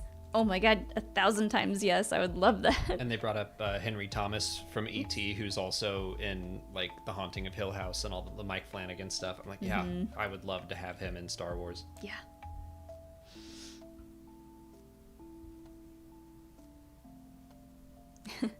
Speaking of the Mandoverse, the next super chat's from Andy Fing. Thank you, Andy. Oh yeah, we never talked about how Jim O'Hare was never in Mando Season 3. It was just Rob Lowe trolling everyone. Yeah, I guess so.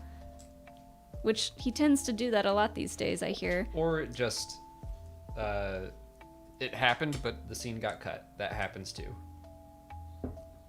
But I remember those rumors popping up, and I was like, oh, Jerry's going to be in Star Wars, okay. Only if he can be a Jerry in Star Wars, though. That should be part of it. But yeah, I assume it did happen and was cut.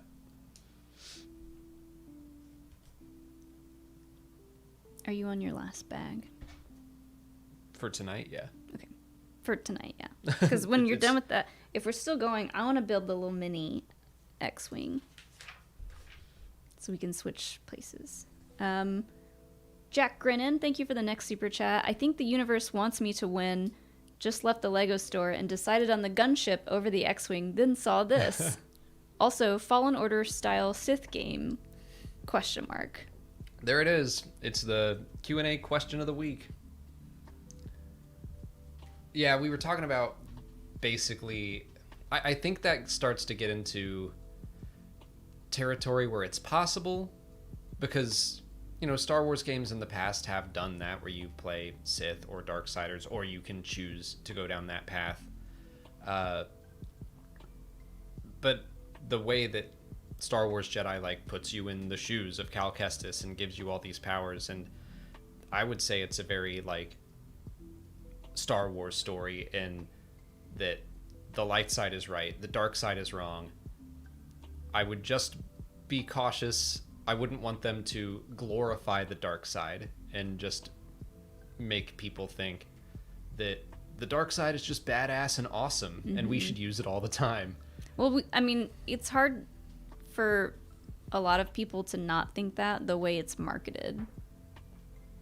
What do you mean? The way you can buy posters of Darth Vader looking the cool dark side marketing. Yeah, the literal marketing of dark side characters, and like they're cool and they're fun and like they're cool to look at, but yeah, this might be something that shows that we're in too deep, right? Probably, yeah. Just in how much we talk about and how much we cover Star Wars stuff, because the casual fan is never going to be like, oh, I don't want a Sith game. I don't want them to glorify the dark side. Like it seems like something that most people wouldn't think about. But if you do sit and just think about it for a second, and you think about the philosophies of Star Wars and the message that they're trying to send, what is Star Wars trying to tell you as a person? What is it trying to make you feel? The dark side is bad, but it's also something that we all have inside of us, and we have to wrestle with it. And it's all about balance. But ultimately, you know, if you lean too far into the dark side, it's bad. So a game that focuses on mostly dark side stuff would be hard to do. I think I wish we said this in the Q&A video, but I think you're right that this is a sign that we spend so much time talking about Star Wars where most people are just going to be like, oh, cool, like a dark side game. And they're not going to play it, and it's not going to affect their morality. It's just that... and I do bring this up in the Q&A video, that when I played the Phantom Menace computer or PlayStation game back when it came out. Oh, yeah. Yeah, like I turned that into GTA Mos Espa because you could just walk around and wreak havoc. And I had so much fun doing that. It was kind of like a thing. I mean, everyone would start attacking you. Like I went into the cantina and I just threw in a thermal detonator and I ran. And then the entire city starts to attack you. And I thought that was the most fun thing. And I was 12. And it's like, today, I'm like, ooh, that little Alex, that goes against what Star Wars teaches. And it's like, it didn't make me a bad person or anything. It's just fun. And again, it's a balance of what is Star Wars versus this is also a video game and let's have fun. Yeah. I mean, it's all about balance. It's a delicate balance to be a fan and to it's totally fine to be a Star Wars fan and have a Vader poster in your wall or a Vader tattoo or like be the biggest fan of Vader or any other dark side character. But how does it like skew your way of thinking in your everyday normal life? That's kind of like the thing that you want to remember and like stay away from. You don't want to be like, I like this character because they killed so many people. I like this character because they're powerful and they're powerful because of the dark side. Right. Like, it depends on how deep you want to go into the thought process of it all. Yeah, I mean, I think it's perfectly fine to be like, Vader looks cool. I loved him growing up. I mean, we have Vader busts and helmets and stuff. Like, it's cool to like Vader, but glorifying Vader is different. And being like, WWDVD, what would Darth Vader do? Like, that, you shouldn't be doing that. He would choke you. Yeah. That's what he would do. Yeah, I agree, Sean Room. Empire tattoos are fine. Fascism is not. Right. It's just a story about space wizards, and it's only as deep as you want it to be, really. So it's like we got way off topic here. But I mean, like, we've got a really good friend, Zach Burkett from the Schmodown. If you know, he has a tattoo of like Darth Vader's chest thing. And I'm like, his that's chest awesome. plate. That looks cool. Never once did I think, oh, well, Zach, guess you glorify Darth Vader. Like, right. No, I don't think that. But it's, I get there's this whole extra level of video games just kind of, I think, skewing perceptions of the Force and what Star Wars actually says, where I think the Force Unleashed would be the good example of that, of just you can do anything and everything, and he's a dark side user, and you just have to like level up the Force, and it's not a daily struggle. I don't know. Video games are always a tough thing for Star Wars, but the way Respawn handles the Force, I do think that if they were to announce we're doing Star Wars Sith subtitle, I'd be like, okay, I'm interested. I think that they could do it. I think it's possible. You would trust what they would do after seeing Survivor. Yeah, because they are, I mean, there are elements of the dark side in Survivor, and the way that it played out, I was like, it's, I didn't feel like it was glorifying it. It was like, this is a slippery slope. Mm-hmm. You've only got 3 more minutes to enter the giveaway, y'all. So hit that link in the description, in the chat, wherever the chat is. Go enter the giveaway to win this UCS X-Wing LEGO set. We got way off topic with that one, but that's okay. Deidre Russell has the next super chat. Can the next Jedi game be us playing as Kata? Kata? Oh. Okay. Kind of a spoiler. I know who that is, but I'm gonna try to talk around that for anyone who hasn't finished the game. But I hope that there are more moments like the Seer moment in Survivor. Again, I'm trying to not. Game's been out for 2 weeks, but still. For just 2 weeks. Yeah. Well, then that doesn't make it sound like it's been out long enough for people to finish it. Right. That's why I'm trying to be delicate. Yeah. There's a moment with Seer that is significant in the game, and it surprised me. I really liked it. I hope they do more stuff like that in the 3rd game. Yeah. And I think that character has potential for it. Marin would be the one I'm crossing my fingers for, personally. I love Marin. Everyone loves Marin. That should be... I made that... Instead of everyone loves Raymond, it should be everybody loves... I have never met someone who was like, Marin, no thanks. Everyone loves her. Because, like, we don't have enough Night Sister stuff. Mm-mm. And she's so compelling. Like, her relationship with Cal is the coolest thing. I can't wait to do my cosplay. I'm doing a Marin cosplay. It's probably gonna be real rough, to be honest. It's not gonna look... Oh! It's not gonna look great, but I'm throwing one together for Dragon Con, which is in September, so... I've got actually most of what I would need to do it now, except I need to cut the wig. The wig that I have is not really the right haircut, so I have to get one of my friends to help me cut the wig. Anyways, it's time. Once I put this together, I will go get the winner. It's giveaway time. You guys will probably have an extra minute or two while we finish this.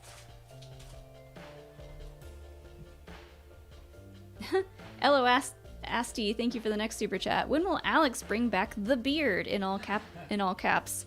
And does Molly like Alex's beard better than she does his mustache? I don't know if he'll ever bring back the beard or the mustache, but I was not really a fan. But it depends, you know, you take care of it and it's not so sharp and coarse and irritating, much like sand. Jonathan McDonald is our winner. Jonathan McDonald from Chicago won this. You are the winner of our UCS X-Wing. Congratulations, Jonathan. If you're in the chat, let me know. If you're in the chat, or if you're not, we'll shoot you an email, and we'll get your shipping address, and we'll send it out to you. Yay! And thank you, LEGO. I don't know if anyone from LEGO is watching this, but thank you so much for sending this to us and allowing us to do this giveaway. If you want to send us more to give away, be my guest.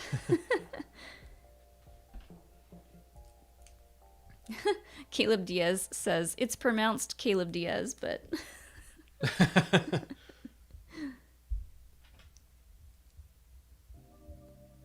The beard. If a stupid thing for the channel calls for it, I mean, I'm more likely to bring a mustache back for stupid channel reasons than a full beard. I did not like having a beard, but Molly is also correct. I didn't take the best care of it. I was new at it. I didn't know what I was doing. So maybe if I took better care of it. I just didn't like the way it looked, though. Like, it's just kind of... It takes... I mean, if you've never had a beard or a mustache before, it takes some time. It takes trial and error to, like, grow it, cut it, grow it, cut it, grow it. But, like, during all that, you have to, like, wash your face. Moisturize. Sounds exhausting. Take care of it. Like, it's... What would Jonathan say? You're right. We've been watching a lot of the new Queer Eye season, which we love so much. And we're almost done with it, and I'm so sad. But I always am like, what would Jonathan say or do in this situation? He's like, he would wash his face. He would put sunscreen on. Why is this... Oh, okay. That looks like I should fix this. All right. Next up, we've got a super chat from... Another super chat from Mocking Brick Channel. What do you want for the Disney Old Republic era? What do I want? I mean, we got done talking about glorifying Sith, but I want Sith. Oh yeah, like lots of Sith. Lots of them. Lots of Jedi, lots of Sith. I want some like medieval, borderline Game of Thrones level, just big battles.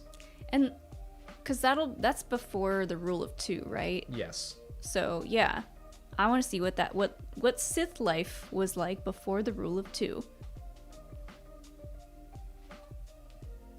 Agreed.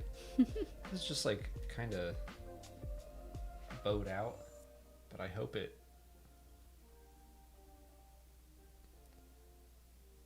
Hopefully there's something that holds it all together at the end. Isn't that what we all hope for? Yeah. Another super chat from Eloasti. Thank you so much. Would you rather have Galaxy's Edge integrate from all eras and be, quote, non-canon, or stick firmly to the current place in the timeline? So Galaxy's Edge and any other like Disney park Star Wars thing is always going to be pretty loosey-goosey when it comes to canon and timelines, because you're going to have Star Wars night in the parks and there's going to be characters from every timeline there. Yeah. And you can't explain that. That's just having Star Wars night in a Disney park. Yeah. I mean, you're right. I think that they are kind of heading in that direction, that it's in the sequel trilogy time, but also here's Boba Fett and Fennec Shand, here's Mando and Grogu. Like, I mean, to be honest, all they have to do is put a little hidden gateway somewhere for the world between worlds, and we're done. Yeah. Just say like, okay, here come Din and Grogu out from the world between worlds. Exactly. Honestly, I would love that, because it's an easy just get out of jail free card for them. But I don't think they're ever gonna try to stick so closely to canon to the point where they can't do what they want to do in the parks. I kind of think that was the original intent, because they were very just like, this is the sequel trilogy era for a while, but now they're like, it's whatever we want. So but I would not mind if they continued down that road. Yeah, I love Batuu. I love the story around Batuu in like the Galaxy's Edge book that Delilah Dawson wrote. I love that story. I love Vi.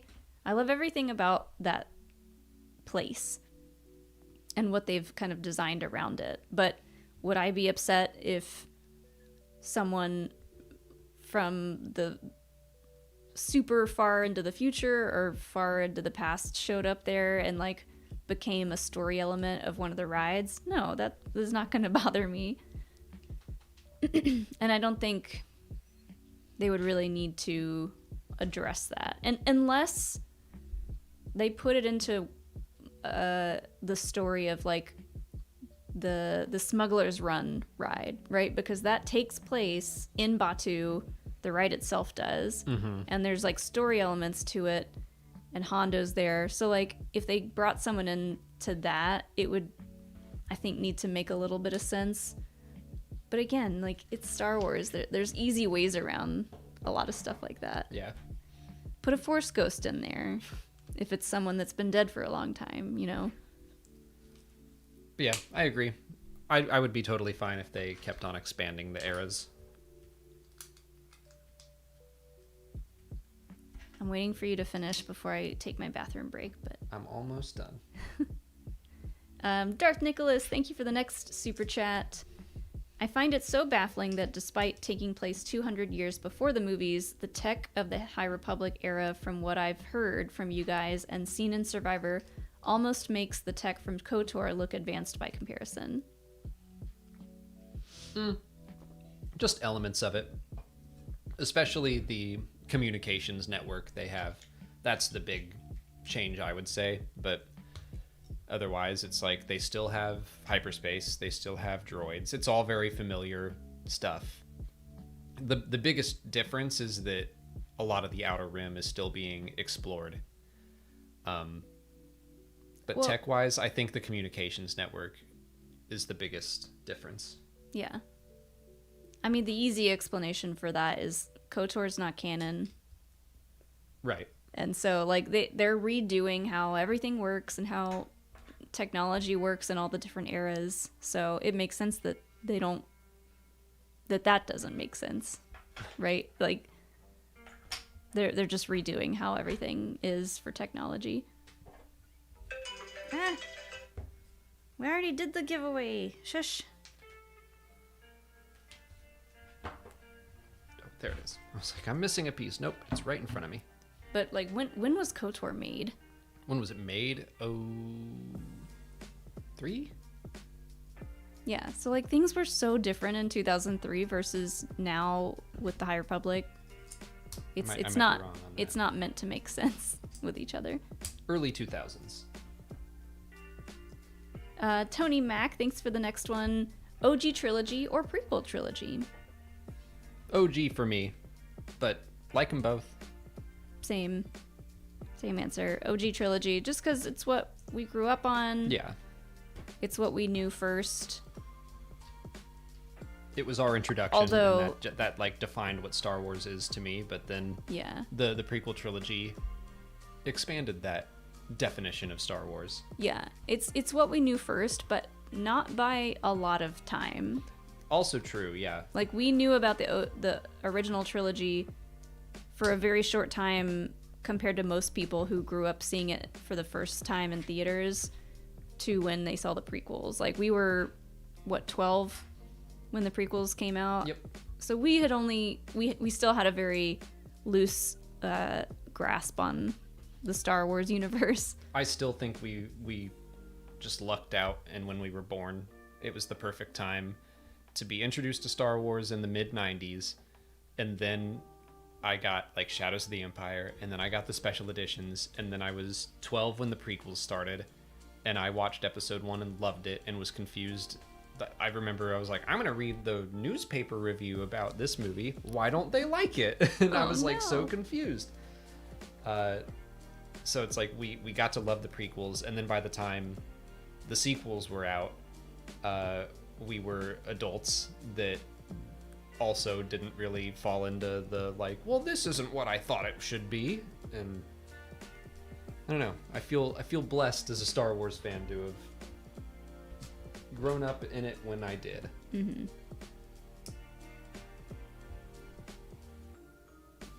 And yeah, I agree with Samuel Rogers in the chat. The prequels were also made for those who were 12 at the time. Yeah. It was made for a much younger audience, and so for us, we really dug it.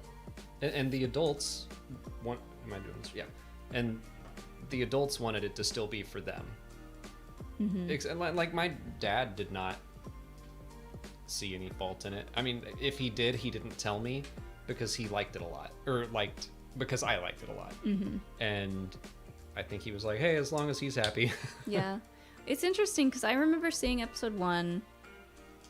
I think I saw episode 2 in theaters, but like by the time episode 2 and 3 were out, we were in high school, and like I'm positive I did not see episode 3 in theaters. I was just not. Star Wars was nowhere near my life at that time. I was graduating high school. I was trying to get into college. I didn't get into my top college, so like that sent me into a spiral. So like my life was just like so different back then. And I didn't have a ton of friends around me who were talking about going to see Revenge of the Sith in theaters. It just wasn't a thing for me. And I had the opposite experience, which I've said this on stream several times, but I'll tell the story again quickly, that a group of like popular kids were going to go see, it was right around when we were graduating high school, and they were like, we're going to go see Revenge of the Sith at midnight. We know you like Star Wars. Do you want to come? And I was like, yeah, that'd be great. And so like I showed up in a robe with a lightsaber, and they were all like, oh, like we knew you liked Star Wars, but okay. Did you think they were going to dress up? No, I knew they weren't. But I ran cross country with them. I knew who they were. You weren't afraid of being the only one dressed up? No. I had That's just good. graduated high school. I was invincible. Oh. I was never going to see them again. Cut to us living in your friggin' hometown and seeing people that you know all the time. Anyways. Calm Like a Bomb, thank you for the next one. Do you think a Sith-centered story like Darth Bane could work on screen without losing the hopefulness of Star Wars?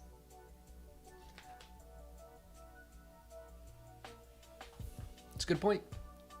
I mean, a Sith-centered story like Darth Bane, there would have to be a Jedi element to the story to balance it. well, I mean, I'm trying to think of like the Darth Bane trilogy is kind of, I like it a lot, and it goes against a lot of what I was saying about glorifying the dark side. It doesn't glorify the dark side because it's kind of like a Breaking Bad story where it introduces Bane before he is Darth Bane, and he is a sympathetic character, and you're like rooting for him to get what he deserves, and for the people who have done him wrong to get what they deserve. It like lulls you into rooting for revenge, and then at a certain point you're like, oh no, oops, I was wrong. And so as long as they can maintain that level, for a video game, I think that's harder to do because you are literally the player, like the character, and so you're kind of always going to be what they want, I want. But I guess that's not true either, because at that point in Survivor, I was like, I don't want to do this. So I don't know. I think there are ways to do a Sith-centered story. I'm just glad that I don't have to be the person to write it and figure all that stuff out, where it's like, okay, we want to stay true to Star Wars and what George Lucas wanted to say with it, but also we want to have some fun with the dark side. All I could think of is like, found it. if there was that much centered around a Sith character, maybe they would give us flashbacks of them growing up, not being a Sith, like getting good light side advice from people in their childhood and early adolescence of growing up. Like, there needs to be some kind of balance where it's not all evil scheming and planning and dark side stuff for that character. I don't know how they would do that. I mean, I think the Darth Bane books do, strike a pretty good balance in that. Yeah. Hi, Sean. Hey, Sean. I'm breaking. I was almost done, and here I am ripping it all apart.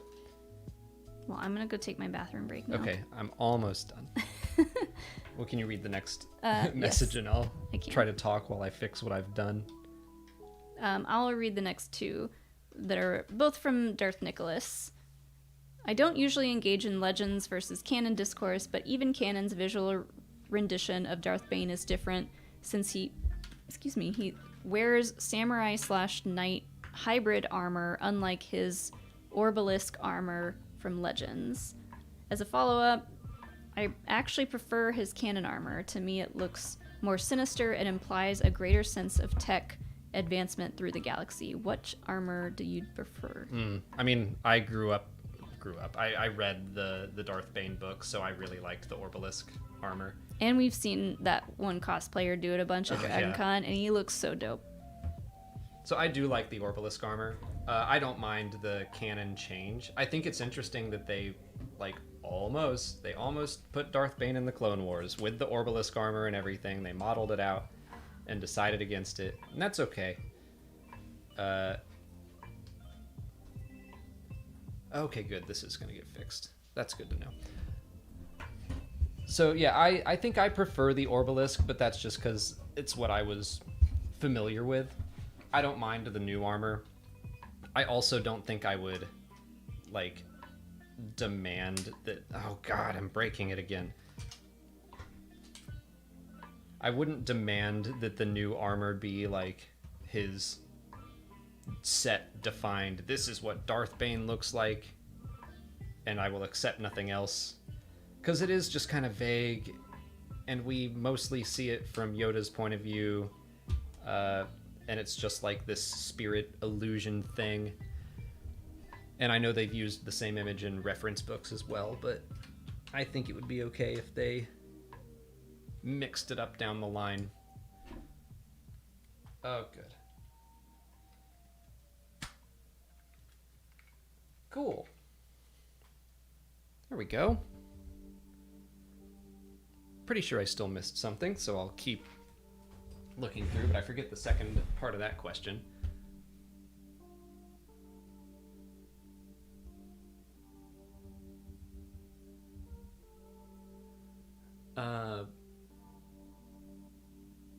As a follow-up, you prefer the canon armor.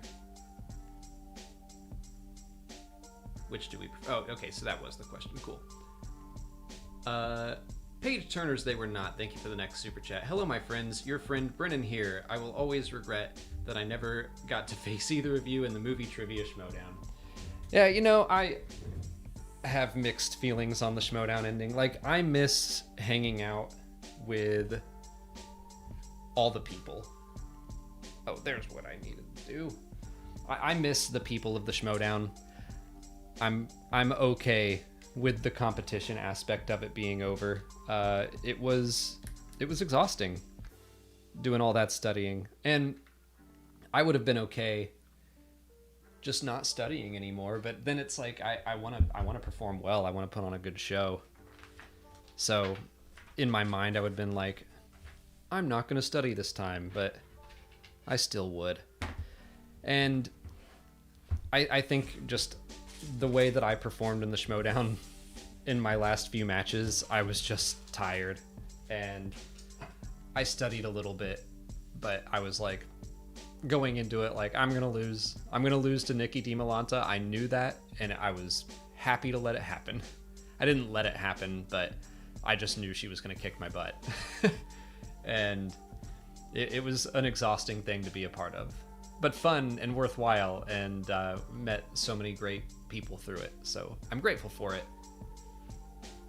I would compete once a year now, if that were still an option. I'm gonna hop over here. We also, the X-Wing that we got came with a tiny X-Wing, and so Molly was like, I want to build that.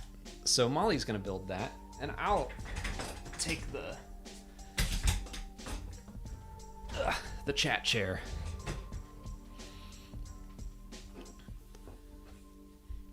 Tyler Long, thank you so much for a super chat. I see here, but no No message. If you had a message, I'll keep an eye out for it in chat. Kinwood, thanks for the next super chat, just says, James Lacino asked, have you ever heard the tale of Darth Plagueis the Wise? And then he told it. He got to tell the tale. The tragedy. I get my own little X-Wing. My turn. Oh, here we go. Here's Tyler Long's. Sent in a second super chat. Thank you so much, Tyler. Have you read Path of Vengeance? Thoughts if so? I finished it last week. Look at how big this thing is. It was a big one.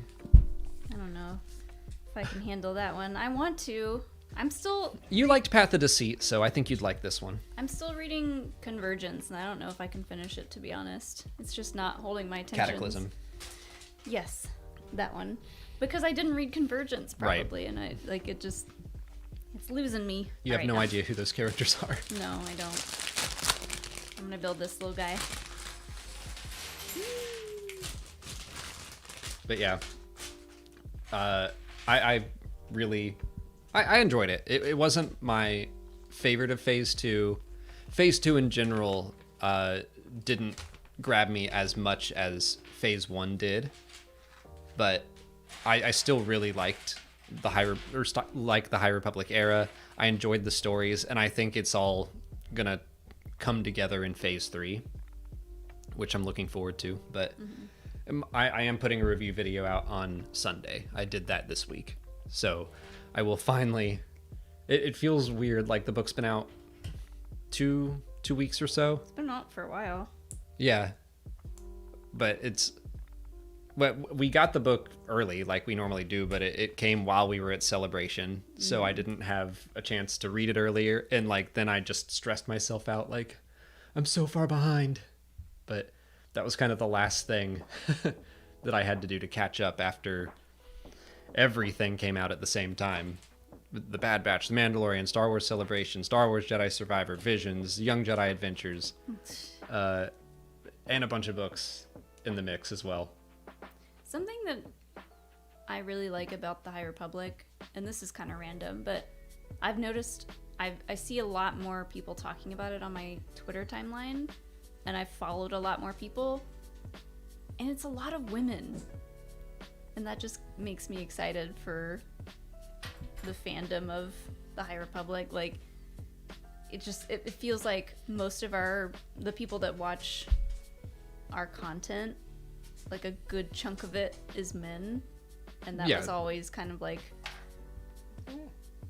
a good chunk of the Star Wars fandom in general. But I think the way the High Republic is written is like a lot more inviting to women, and that just makes me really excited. I think they do a really good job at appealing to all kinds of Star Wars fans, where they do tell a variety of different stories in different media.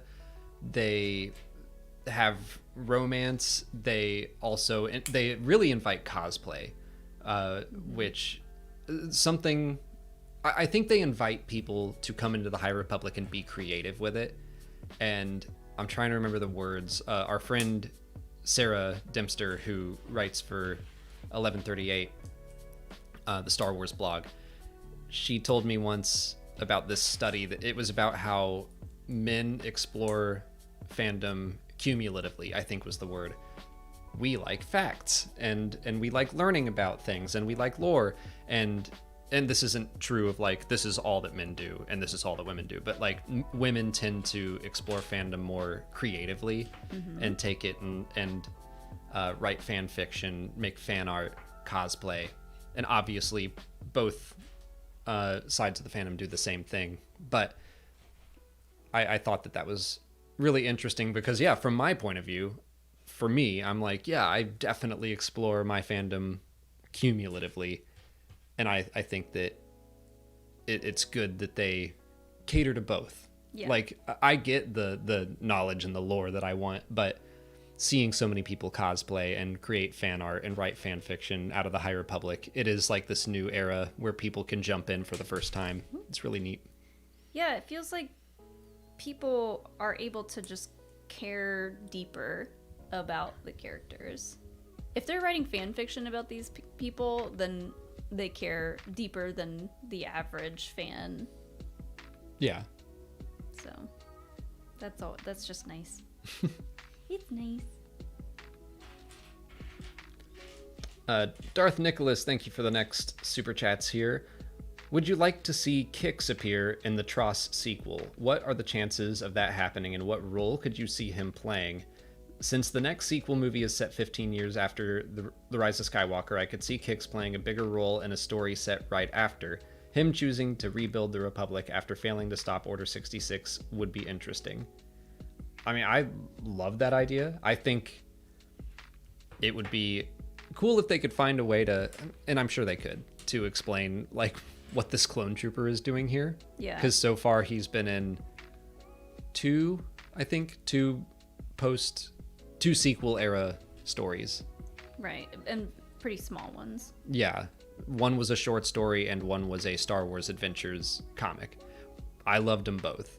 Like I don't include that many short stories in the complete canon timeline, but I really like the Treasure of Count Dooku, the Crimson Corsair and all that. I think it would be cool to have a character like Kix in an upcoming sequel trilogy type story, just because it's a way to continue the legacy of the clones, but in a completely different time period. Mm-hmm. And it kind of almost makes it feel like a game of Dungeons and Dragons. Like, he seems like a character that would be in a D&D group campaign where it's like he was frozen in stasis and now he's back. And it's just like he's a man from a completely different time. He's got the fish out of water element, but also he's like a clone that joined a pirate crew, and his new armor, like he painted his armor and it looks cool. It's just a really cool setup for a story, and it could almost be put in any time period. If you're gonna bring up the fact that people can be frozen in stasis for that long, yeah, put him anywhere. But yeah, I think that's an interesting idea, him being like, oh, there's a chance to rebuild the Republic. I could take part in that. I really do want another story with him just to see where his head's at after all of this. We do know that the Crimson Corsair took part in the Battle of Exegol. He's in the Rise of Skywalker, so I have to assume Kix was there. Like, it would be such a cool story. We're not going to get this until 2059, and from a certain point of view, the Rise of Skywalker comes out. But like a Kix story of him convincing the Crimson Corsair and the pirates to all go help at the Battle of Exegol would be awesome. Mm-hmm. So yeah, I definitely think he's a character that is worth more exploration.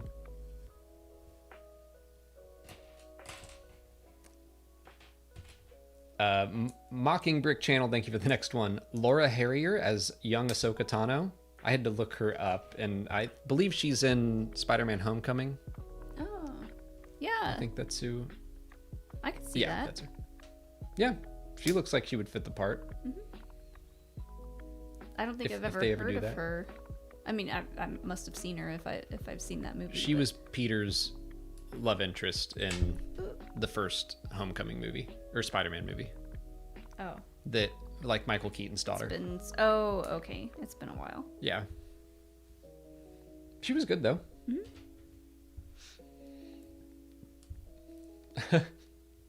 Eloasti, thank you for the next super chat. Can either of you pull off some good Sugan Esana bars? I don't know the song well enough, but that's basically just the Mongolian throat singing that they do in Star Wars Jedi Survivor. I'm going to go ahead and just say no, I cannot. Like, like, I don't even know. That works. Yeah, sure. I can't. I'm sure they're actually saying something, and I'm just making noises. So I hope that wasn't just. There's a guy on TikTok that does like that super super low pitch singing, and you wouldn't think that was him singing by just the look of him, but it's crazy to see someone go that low. I'd have to find him. I love that the Who is back in Survivor. I need to look up their Star Wars band name. It's like Agassar, that's it. Agassar? Yeah, so originally they were the only new song in Fallen Order. So the fact that they got a bunch of bands to come and make Star Wars music, and all of those bands got their own band names. So the Who in Star Wars is now called the Agassar, which is cool. But yeah, I love that song from Fallen Order, and the fact that they have like 3 more now. It's great. They should make that into a lo-fi mix. That would be cool.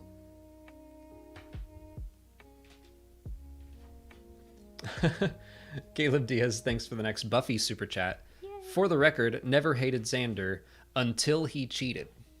Yeah. I was not a fan of that storyline. Good point, yeah.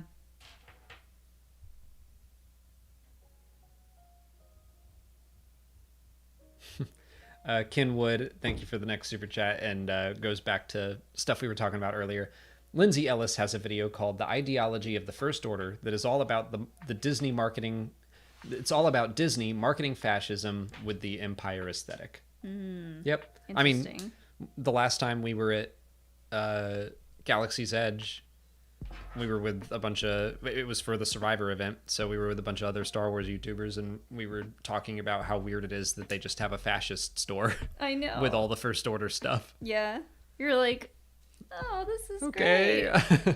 Great. Who wants their 7-year-old to dress up in the little fascist First Order uniform with their the dumb little hat hats? in there. No. Their dumb little hats. I could see kids finding that cool and wanting to wear it, but I don't think I would have the heart to let them. I remember people talking about how weird the marketing for the Galactic Star Cruiser was when they were like, live out your Star Wars fantasy, and one of them was like a bunch of First Order people holding and guests at the hotel like holding Chewbacca at gunpoint. We were like, what? That's not my Star Wars fantasy. I don't know why you'd make that an option. Hashtag not my Star Wars fantasy. I don't know what is my Star Wars fantasy though. That's for a different one of these. That's for an After Dark stream. Okay, which we'll probably be doing when you stream Survivor, because you can't keep your language under control, and neither could I. If I couldn't do it, you're definitely not going to do it.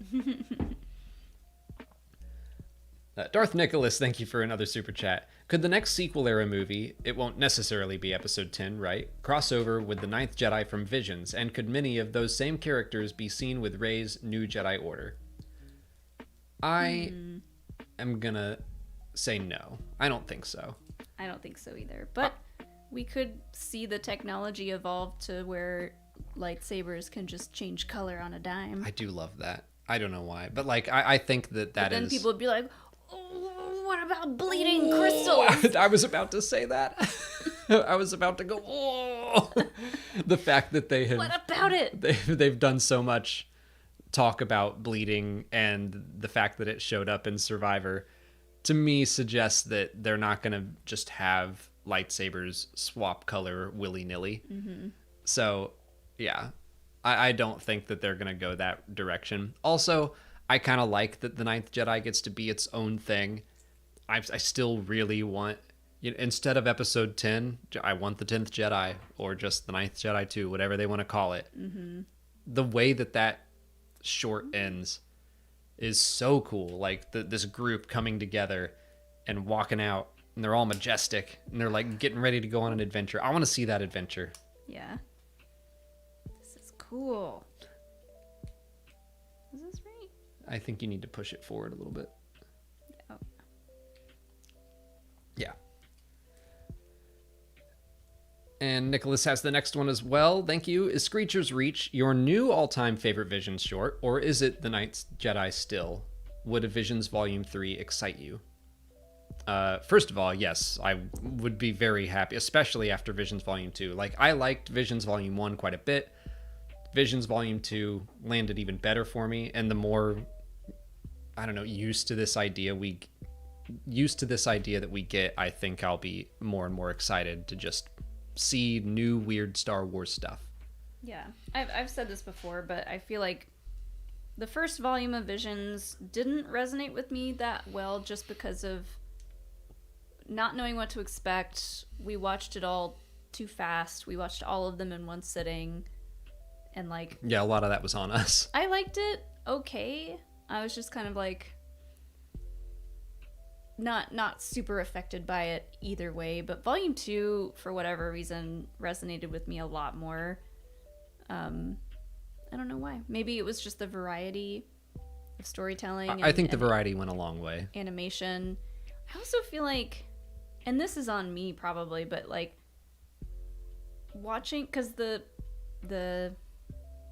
Journey to the Dark Head, that one was the one that was still in its native language. Oh, that we saw it, yeah. Yeah. It's been so long since I've watched anime. I used to watch it a lot as a kid, but watching something in a different language and reading the subtitles, it's hard for me to stay focused. We talked about this earlier. I probably have some undiagnosed bit of ADHD. It's just really hard for me to focus on.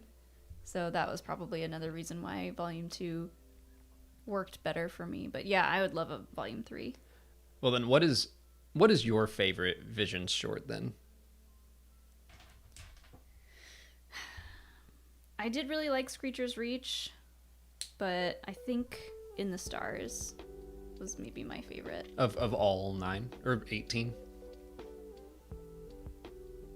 I don't know. I need to rewatch all of them because I just got done editing all the reactions and like. I'm talking Volume 1 and 2. Oh, I liked all of Volume 2 better than any of Volume 1. So you are picking just whatever. Okay. Like In the Stars and Screecher's Reach are pretty neck and neck for me. In the Stars made me cry more, but I keep bringing up Au's song because it's super cute. That one's so cute. The little rock bug thing that she like picked it up and turned it over and it was like it was so cute. I don't know. I'm not sure either. I need to watch. I haven't watched The Ninth Jedi in a while, and honestly, talking about it makes me want to watch it some more. So I need to watch that one again. I think Screecher's Reach, that one I had chills like the entire second half of that one, because it went in a direction I wasn't expecting. Ninth Jedi, I thought that they delivered on that twist as well, setting up that the lightsaber changes color depending on who's holding it. And then when all of those quote-unquote Jedi ignited their lightsabers and they're all red, I just was like, oh, bad word, I said. Like, I loved that moment. Yeah, the stories that end up going in a direction that we don't expect are the ones I think that we enjoy the most. Mm-hmm. I don't know. It's really close. I think I'm going to go with The Ninth Jedi. That's what my gut's telling me, is that if I could only see a sequel from one of them, it would be The Ninth Jedi. Because it doesn't fully end. It is just kind of like, this is part of a story, which is a very Star Wars thing to do. So I would like to see what's going on. I keep thinking of more, too, like, the Spy Dancer one. Yeah, was such a cool story. And, like, it wasn't until towards the end where I was like, oh, I want to see a whole movie about this. So that was cool. Shifting gears, Darth Nicholas has the next 2 super chats here. I just learned Huyang was created about 25,020 years before the Battle of Yavin, 5 years after the Jedi Order. 5 years after Jedi Order, which means he's seen even more empires rise and fall than Ravis, whose species live up to 7,000 years at most, according to legends. I was so glad to learn last year from the leaked Ahsoka trailer that Huyang survived the Purge and couldn't be more excited to see him in Ahsoka. How do you think he survived? I wonder if he had even been repaired yet.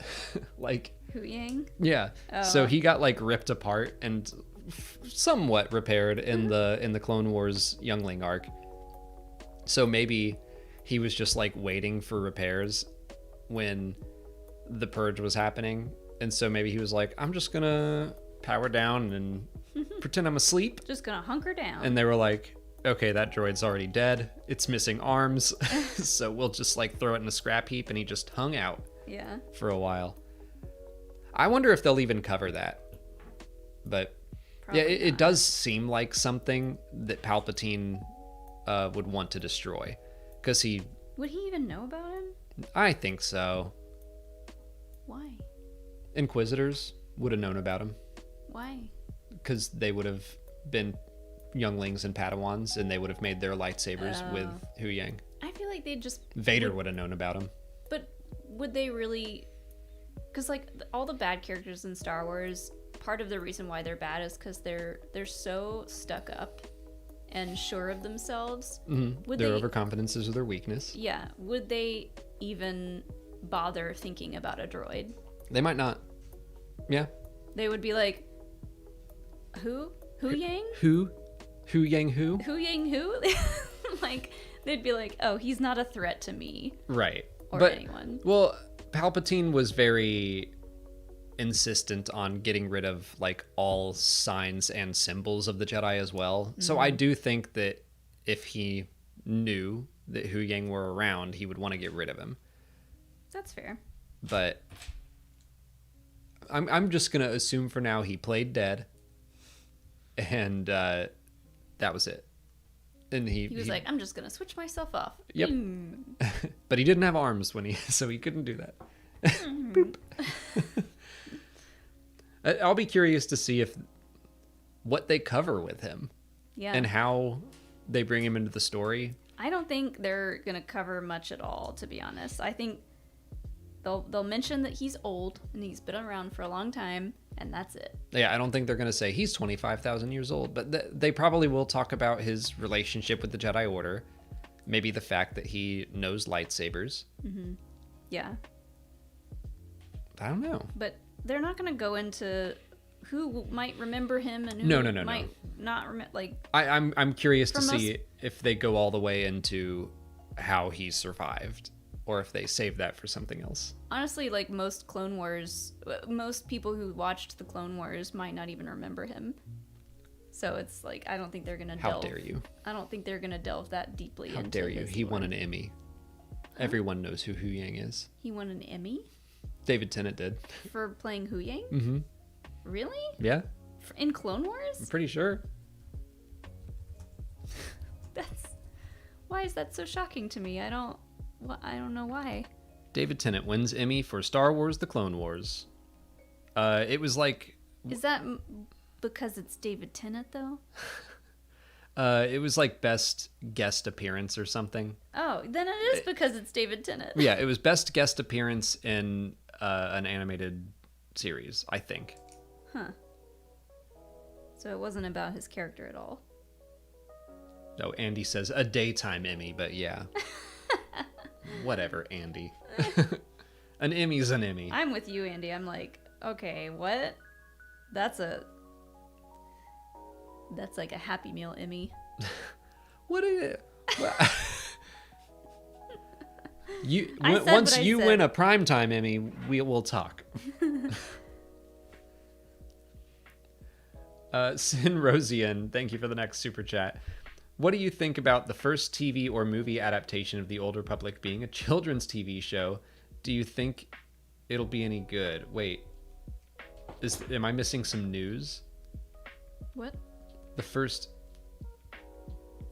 This sounds like news, unless I'm misinterpreting it. Read it again. What do you think about the first TV or movie adaptation of the Old Republic era being a children's TV show? Do you think it will be any good? I'm wondering if they're confusing the Old Republic with the High Republic and the Young Jedi Adventures.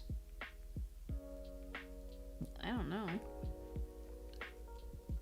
Sinrosian, if you're still here, I'll keep an eye out for clarification, but I have not heard of any TV show that's coming out that will be a adaptation of the Old Republic.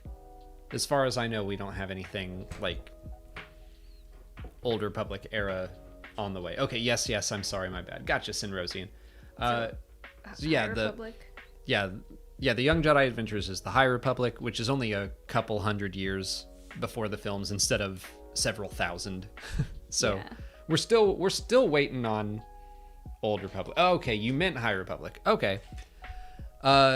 It's good. I mean, like, we've seen the first 7 episodes.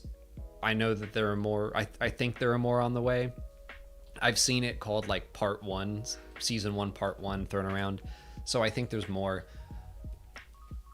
I'm fine with that. I mean, we have the Acolyte coming. You know, if I do wonder if we didn't know the Acolyte was on the way, how I would have received the news of the Young Jedi Adventures. I think I would have been excited still that, hey, it's growing.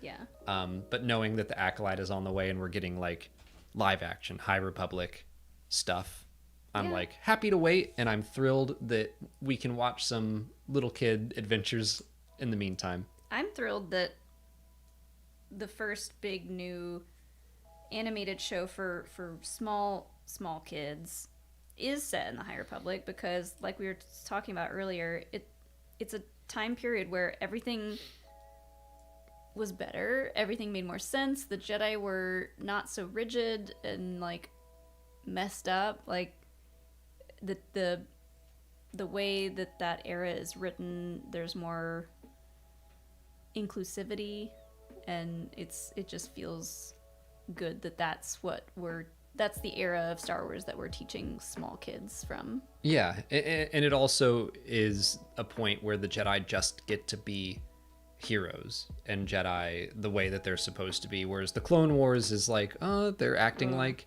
weapons. And I think that's a really interesting thing to do. I love that Star Wars Jedi Survivor explores exactly that with Cal, where it's like your only version growing up of being a Jedi was being a fighter. But we really get to see what kids were taught, like at the core, what you're supposed to be as a Jedi in the High Republic. So I think that that's a good place for it to take place. And Nash has 2 moms, which is important. And Nash, to bring it all back to Buffy and like Xander, the Baffy. Ugh. Been talking too long. Nash is not a Force user, but Molly pointed out, we did a really fun interview with the producers of the show. If you want to check that out, it was great to talk with them. They had a lot of insight, but Nash is this non-superpowered character surrounded by superpowered characters, but is still very welcome, is still considered an equal. Occasionally it does happen where like they're flipping and running and jumping ahead and she's like, I'm on my way. Yeah, but I'll get there eventually. But she still has like her set of skills that they need her for. Yeah. And it's good to see them. She's an integral part of the group, and like I don't think the other Jedi characters would agree that their group is complete without her, despite her not being a Jedi. Oh yeah, like she does things, she teaches them things. She knows things that they don't. They don't have a ship. I mean, they have their little training ships, but like, how would they go off and do anything without her? Oh, I mean, yeah. But also, you talking about ships, I did get really excited to see Vectors for the first time on screen. Like, the fact that it is a kid's show doesn't bug me at all, because when that's proof to me, because when we were watching it and they all got in Vectors, I was like, yes, it's happening. Ships.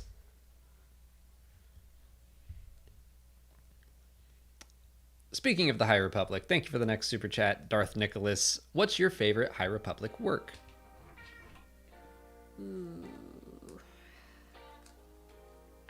I'm torn between Light of the Jedi and Fallen Star. I think Fallen Star is my favorite.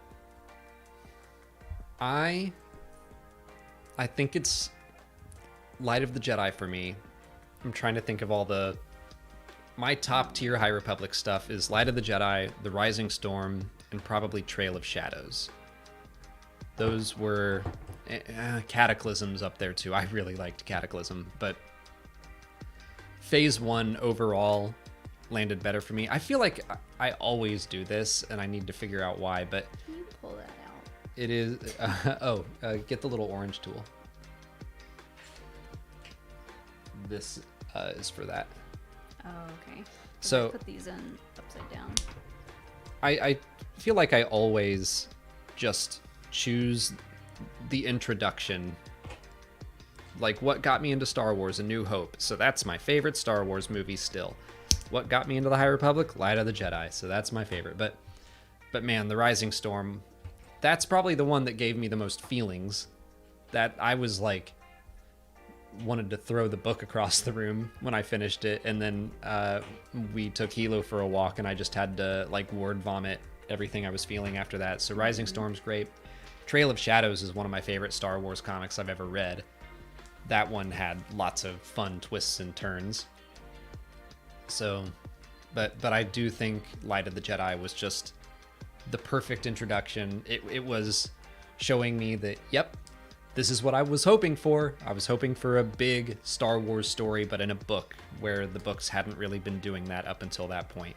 It felt like the new Legends. Yep. I don't want to say that because I know it's like Legends is really important to a lot of people, but it felt like a new Legends that was not Legends, it was canon. Well, that makes sense to me, because what I love about Legends is that the books were really big and epic. Mm-hmm. And there's a reason Heir to the Empire and the Thrawn trilogy are still remembered to this day. And it's because it got to tell this huge story. And I was like, I miss that. I miss Star Wars books being that big. And then Light of the Jedi and all of the High Republic novels, I'm like, yes, they are that big. And I love that. Love that for us. Love that for us. D. Tori, thank you for the next super chat. Molly, have you read any of the Buffy tie-in novels or played the PlayStation 2 era game Chaos Bleeds? There's a Buffy game? There's several. For PlayStation? No, but there's one for the Game Boy at least. I don't play game. I don't fucks with Game Boy. Why you gotta? Sorry. Why you gotta? Why you gotta be all foul-mouthed and also diss my favorite system growing up? I grew up on the Game Boy, Missy. I don't do it. Well, I didn't know that there were Buffy games for like video games. I'm looking up how many there are. I have not read any of the tie-in novels. You have a couple of them. I have a few. I would like to, but I don't know. It just feels like too much work. I like Buffy so much as the show series, and I'm not opposed to the spin-off stuff because I've heard the Dark Horse comics are really good, which I did read a couple of the very first ones. I tried so hard to get us into the comics, and I got you the motion comic for season 8, and we watched like a third of it, and then we never finished it. I couldn't get into it. I don't know why. It's hard going from a full-on scripted live action show to comics, and maybe that's just a me problem. There are 6 Buffy the Vampire Slayer games. One is called Buffy the Vampire Slayer for the Game Boy Color. One is called Buffy the Vampire Slayer for the Xbox. Then we have Buffy the Vampire Slayer : Wrath of the Darkul King. That was for Game Boy Advance. Whoa. Chaos Bleeds was for the GameCube, PlayStation 2, and Xbox. Buffy the Quest for Oz was on mobile. And then Oz the person? Yeah, oh. I assume. Maybe they were trying to get to the wizard. I'm not sure. And Buffy the Vampire Slayer: Sacrifice for the Nintendo DS. Huh. Interesting. I might look into those. We'll have to check them out at some point. Not the Game Boy ones, though. You're being mean. Game Boy's the best. Why? It's tiny and you can't see it. Well, now I can play them on the big screen because Nintendo Online finally did that. But that just feels like as a kid, I had better eyes, so it didn't bother me. Darth Nicholas, thank you for 2 more super chats here. Kix is the perfect chance to bring Tim Morrison into the sequel era. It's implied in the reality series The Life and Times of Tamira Morrison that JJ once considered him for a role of The Force Awakens. I didn't know that he had a reality series, first of all, and that would be fun. I do remember there being rumors of Boba Fett being in The Force Awakens, so that tracks. I think that would be cool. I don't know that Tim Morrison would want to be that involved in it. I'm sure he would love to, but I don't think he would turn it down at all. it just depends. I would absolutely, to continue, as someone who loves clones and the way their personalities were fleshed out in the Clone Wars, what are some great original and sequel trilogy era stories that individualize stormtroopers and give them the same treatment? Well, Finn. Janna. I mean, I think that we've seen most of that in the sequel trilogy. Star Wars Resistance did it a little bit. Like, we got to learn a little more about what the life of a stormtrooper was like, but not much. Before the Awakening was the middle grade book that came out before The Force Awakens, and that's where we met Slip and Zeros and the other stormtrooper. But I don't really think that we've seen a ton of stormtroopers as individuals stories. I guess you could go into Star Wars Rebels and the Servants of the Empire books with Ezra. From a certain point of view.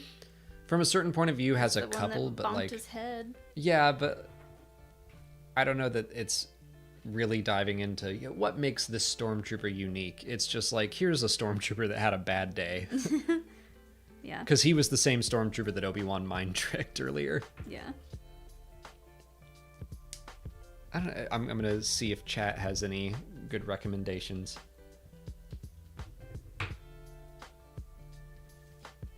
I think I'm done. It's so Doomslayer does say from a certain point of view. There are a couple. Oh, there was one in From a Certain Point of View. I think it was the Daniel Jose Older story that he defects and goes off, and then he's a part of the War of the Bounty Hunters comics that came out a couple years ago. Look how cute. You built your X-Wing so much faster than me. It's Little baby X-Wing. I can't really show it that well, but there she is. Her name is lowercase. That's cute. Charpy says, what are the two you were always joking about? Tag and Bink. They don't really count. They I will not weren't- take this Tag and Bink erasure. they weren't originally stormtroopers. They're kind of people that just keep finding themselves in all these wacky situations. Also, they are technically canon, but the stories that we know about them are not. Phasma. Yeah, I guess. She's not she's really she's a stormtrooper. She's like the leader of stormtroopers. Oh yeah, Phasma and Cardinal. Cardinal's probably the best Cardinal. one. Yeah. Yeah. Oh, thank you. I can't believe I forgot about Cardinal. Cardinal's story is so incredibly good. But- Another reason to read the Yeah. Galaxy's Edge book. Cardinal's story is in Phasma and Black Spire, both by Delilah Dawson. Love those books, and Cardinal is one of my favorite new era characters. I think he's great. Movie Guide 24. Thank you for the next one here. Are these stickers that I didn't get to put on? We're not done with the set yet. Oh. I just It's okay. I thought if there was a thing of stickers in a bag, it would go on those pieces. No, the stickers came in the box. They're used for the whole set. Don't you worry. Stickers. Movie Guide 24 says, do you want to see opening crawls return? I missed them in Rogue One and Solo. Supposedly, they'll be in the new films. Yeah, I'm ready for them to come back, and I think they should, especially for the new movies. Mm-hmm. I think that makes sense. I mean, we got a version of a crawl, kind of, in Solo, which it might as well have been a crawl. It could have been, yeah. It was I don't just know like a why fade in, fade out blue text. Yeah, and I don't know why they didn't just make it a crawl, but yeah, I want to see them return. Yeah, I think they were just trying to differentiate the Star Wars stories from the saga films, but if the next movies are going to be these big events, and they're not saying, like, this is going to kick off 3 new trilogies, but I think that they are leaving that possibility open.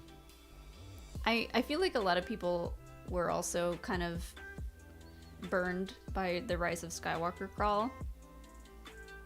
Just how much was said. It is a lot of information. I always think it's funny because in the Showdown, we would memorize like all of the capitalized words that are in every crawl. Most of them have 2, maybe 3. That And the one's Rise of 11. Skywalker was like insane. Yeah, 11. It was like 11. not every word in this crawl is important, JJ.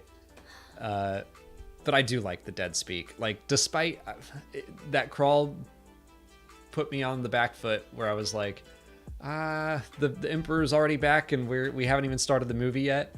But the dead speak is the gift that keeps on giving. Even my friends who aren't super into Star Wars say that to me all the time. Yeah. I mean, it's reminiscent of war. Yeah, it's just very pulpy. So I like the dead speak. But yes, I think the crawls are going to be important, especially for Dawn of the Jedi, to set things up.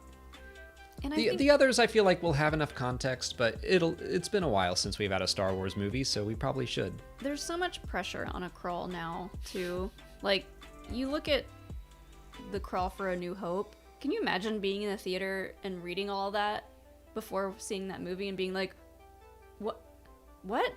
What did that say? What? Who? Can you imagine? Have you ever heard the original crawl? Oh yeah, I was gonna bring that up too. Like the way that the crawl was originally going to be, and the amount of information that George Lucas was gonna try to put across in his original crawl, it's even more ridiculous. It's just a lot of information for a movie that was very new to a lot of people and like very revolutionary, and so it's just like a lot to dump in people's heads right off the bat. So yeah, I think that is true of A New Hope already. This is what the original crawl read like. In the very first draft. Until the recent Great Rebellion, the Dianogas... Here's what I found. Siri, no. Until the recent Great Rebellion, the Dianogas were the most feared warriors in the universe. For 100,000 years, generations of Dai perfected their art as the personal bodyguards of the king. They were the chief architects of the invincible Royal Space Force, which expanded the king's power across the galaxy from the celestial equator to the farthest stars. Now these legendary warriors are all but extinct. One by one, they have been hunted down and destroyed as enemies of the new galactic kingdom by a ferocious and sinister rival warrior sect, the Legions of Latau. It's a lot. The Dianogas? Yeah.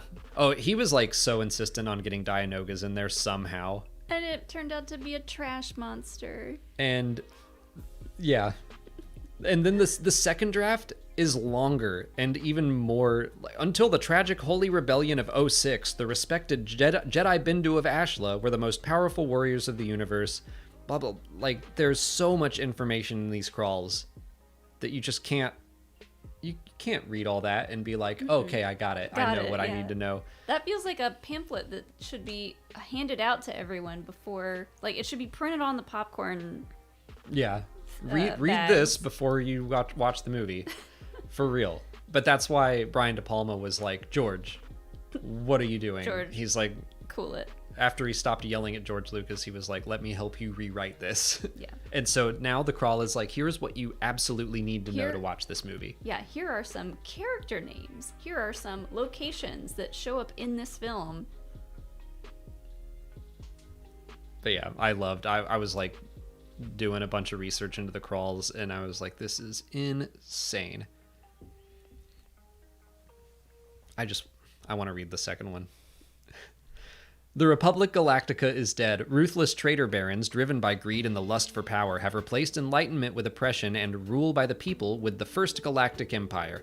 Until the tragic Holy Rebellion of 06, the respected Jedi Bindu of Ashla were the most powerful warriors in the universe. For 100,000 years, generations of Jedi Bindu knights learned the ways of the mysterious force of others and acted as the guardians of peace and justice in the Republic. Now these legendary warriors are all but extinct. One by one, they have been hunted down and destroyed by a ferocious rival sect of mercenaries warriors, the Black Knights of the Sith. That's where the first crawl ends. Now, it keeps going. It is a period of civil wars. The Empire is crumbling into lawless barbarism throughout the million worlds of the galaxy. From the celestial equator to the farthest reaches of the Great Rift, 70 small solar systems have united in a common war against the tyranny of the Empire. Under the command of a mighty Jedi warrior known as the Starkiller, the Rebel Alliance has won a crushing victory over the deadly Imperial Starfleet. The Empire knows that one more such defeat will bring 1,000 more solar systems into the rebellion, and Imperial control of the Outlands could be lost forever. ... I mean, first of all, you read that way faster than I think anyone would be reading it in their heads. I didn't want to be talking for 5 minutes. The first bit, before it is a period of civil war came along, it kind of made sense. It makes sense because we know. Because we know. If you know, you know. But, like, a lot of it does track with the prequels, which I think is cool that he had all that in his head. He knew what he wanted to do, basically. Mm-hmm. But you don't need to know all that for A New Hope. No. It's too much, George. Dial it back. But let's move on. Let's move on. Because Darth Nicholas has another super chat. Thank you, Nicholas. Do you like the way Yoda is handled in the High Republic? No spoilers, please. Yes. Yeah? He's not really in it much. He's in a couple stories here or there. But yeah, he's not like the star. He is still one of the Grand Masters of the Order. But he's gone a lot. He's off doing his own thing. He's got his own adventures to go on. I much prefer how they're handling Yaddle. Yeah, Yaddle's great. But Yoda is handled well as well. Okay, I do want to keep reading Cataclysm for a bit, just because I feel like where I'm at, Yaddle just showed up, and I do love her stuff. Yaddle's great in Cataclysm. And Sinrosian keeps us on track with what's the difference between the High and Old Republic? Basically time period. So the High Republic is from about 500 years before the films to about 100 years before the films. So it's before episode 1. Before episode 1. It's 500 years after the fall of the Sith. The Jedi and the Republic get to just be their most idealistic version of themselves. They're when they're at their best. The Old Republic is when the Sith Wars are in full swing, and there are a ton of Jedi, and there are a ton of Sith, and they're constantly fighting. There's, like, no peace at all. The High Republic is largely an era of galactic peace with smaller conflicts here or there. Mm-hmm. David Kaplan, thank you for the next super chat. Hello, since Disney took over Star Wars, what has been the most disappointing thing they have done for each of you?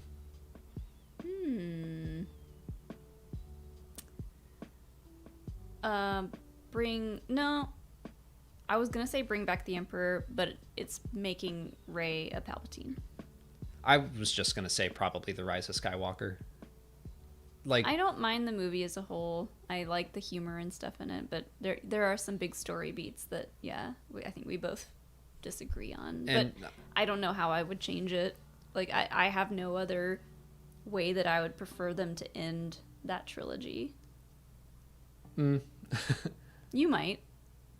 I don't know. I don't envy the writer. people who have to do that. I think just in general, and I've said this before several times, but the way that they handled the sequel trilogy, where it was, we bought Star Wars, we just spent $4 billion, and they made the sequel trilogy to make that $4 billion back. I understand it, but I think they rushed it. Mm-hmm. And it was all business and not so much about the art. Yeah, and I mean, had they have planned it like they planned the High Republic, probably would have been a lot better. Yeah, and I like that's a big hot button issue for people of like, oh, they should have planned it, or like, you don't have to have a plan. And I don't know, it's a little bit of both. George Lucas did not fully plan out the original trilogy, but he had a basic idea of what he wanted to say with it. And even though details changed, from the crawls that you just read, it sounded like he had a pretty big plan. I think he had. I mean, he knew what he was saying, and I think that's more important than knowing that Leia is Luke's sister. That was not part of the plan until Return of the Jedi, mm-hmm. and that's okay. Like, we can get past that. I think that the fact that we had JJ wanted to say this thing and Rian Johnson wanted to say this thing and then JJ wanted to say this other thing instead of like one person kind of really overseeing the whole sequel trilogy. Yeah. I think that would have helped. So I feel like the sequel trilogy was rushed, but I like it for the parts that I like about it. That's fair. Power Rangers Explained, thank you for the next one. Rumors are true. New MK game on September 19th. A Mortal Kombat game?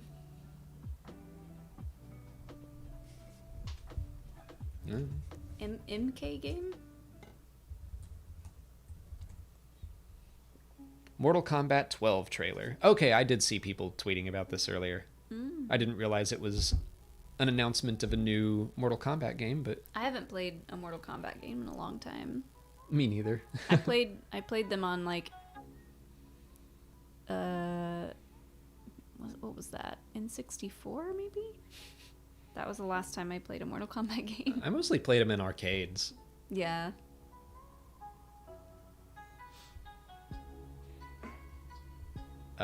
Kinwood, thank you for the next super chat. Those original crawls make it very clear why George Lucas needed to be reined in sometimes. Also, your accent comes out strong when you say equator. Equator? Equator? Equator? Equator. When did we say that? You said it From in the call. galactic equator Oh. to the farthest reaches or the Great Rift or something. How are you supposed to say that word? I don't know. Equator.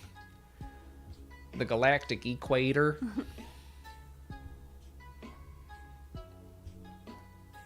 And Darth Nicholas has the last two super chats here. Thank you so much, Nicholas. Have you read The Battle of Jabim, the Jedi's equivalent of Umbara arc from the Republic Clone Wars comic series? I'm glad Kenobi brought it into canon, and I wish we saw a Clone Wars flashback in that form.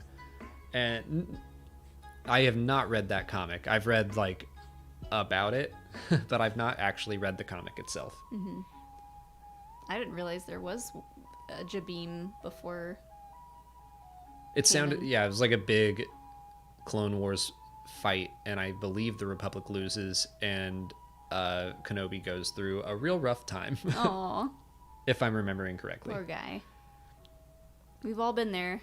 And the second one here says, what are the chances of Lucasfilm finally releasing the despecialized editions of the original trilogy on Blu-ray and Disney Plus? That's been my biggest wish since the buyout. No. It's not gonna happen. I don't think it's Not going to on happen Disney for Plus. a while.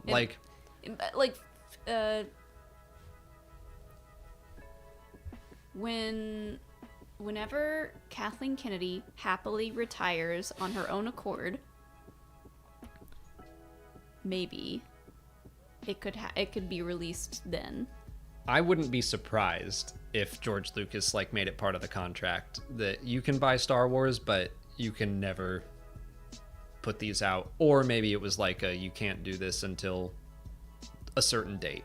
Maybe George Lucas himself wants to release them at some point and be like, all that money goes to me. I don't think he does. I don't think he could do that anyways. No, I don't think George Lucas wants to put them out, and that's why if he hadn't been so adamant against them for dumb reasons, I think they'd already be out. I think Disney knows that they could re-release. Yeah. Here's a box set of the original theatrical cut in 4K. Buy it again, nerds. And I would do it. I haven't seen the originals in a long time. We have copies of the despecialized editions, but I just watch what's on Disney Plus or my 4Ks because it's easier. So I'd love to watch it again and just be like, oh yeah, I forgot that was a special edition thing and not in the original. I don't know. Yeah. But I think that It I'm would not be- holding my breath. It would be nice for like nostalgia's sake to see those, but to argue that those are like the purest form of that movie is hard to do because George is the one that made the changes. Yeah. I mean, I like what Steven Spielberg has made changes to like E.T. or Close Encounters, but on the physical release, You can choose the version you want to watch. Same with like Blade Runner. Blade Runner has like 4 different versions, and you can choose what you want. Right. Like, I wish you could do that. It's like, yeah, here's George's preferred version, but my preferred version might be the theatrical cut, the one I saw when I was a kid. So Yeah. I would like the option, but I'm not holding my breath on that. But we should wrap up because we need to go eat. But it's been a good stream. Isn't that how we always wrap up these streams? Yeah, We need to go make we gotta dinner. go. We gotta go eat. Yeah, We're it's hungry. almost 9 o'clock.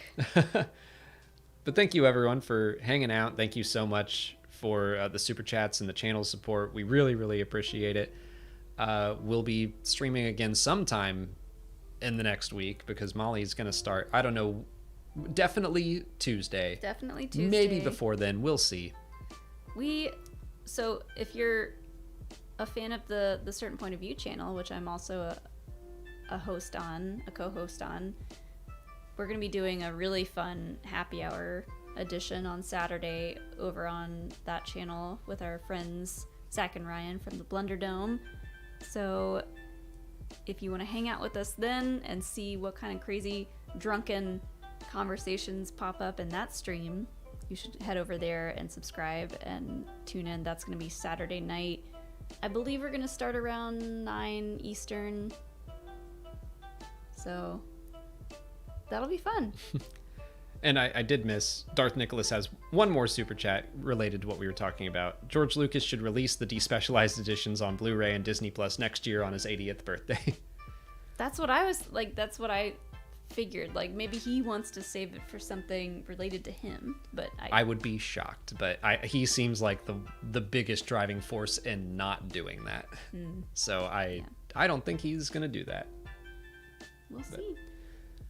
We are going to head out. Thank you all again. Thank you, Dart Car, for sending in the sticker there, little gaming controller. Cute. Thank you. Everyone have a great rest of your night, and may the Force be with you.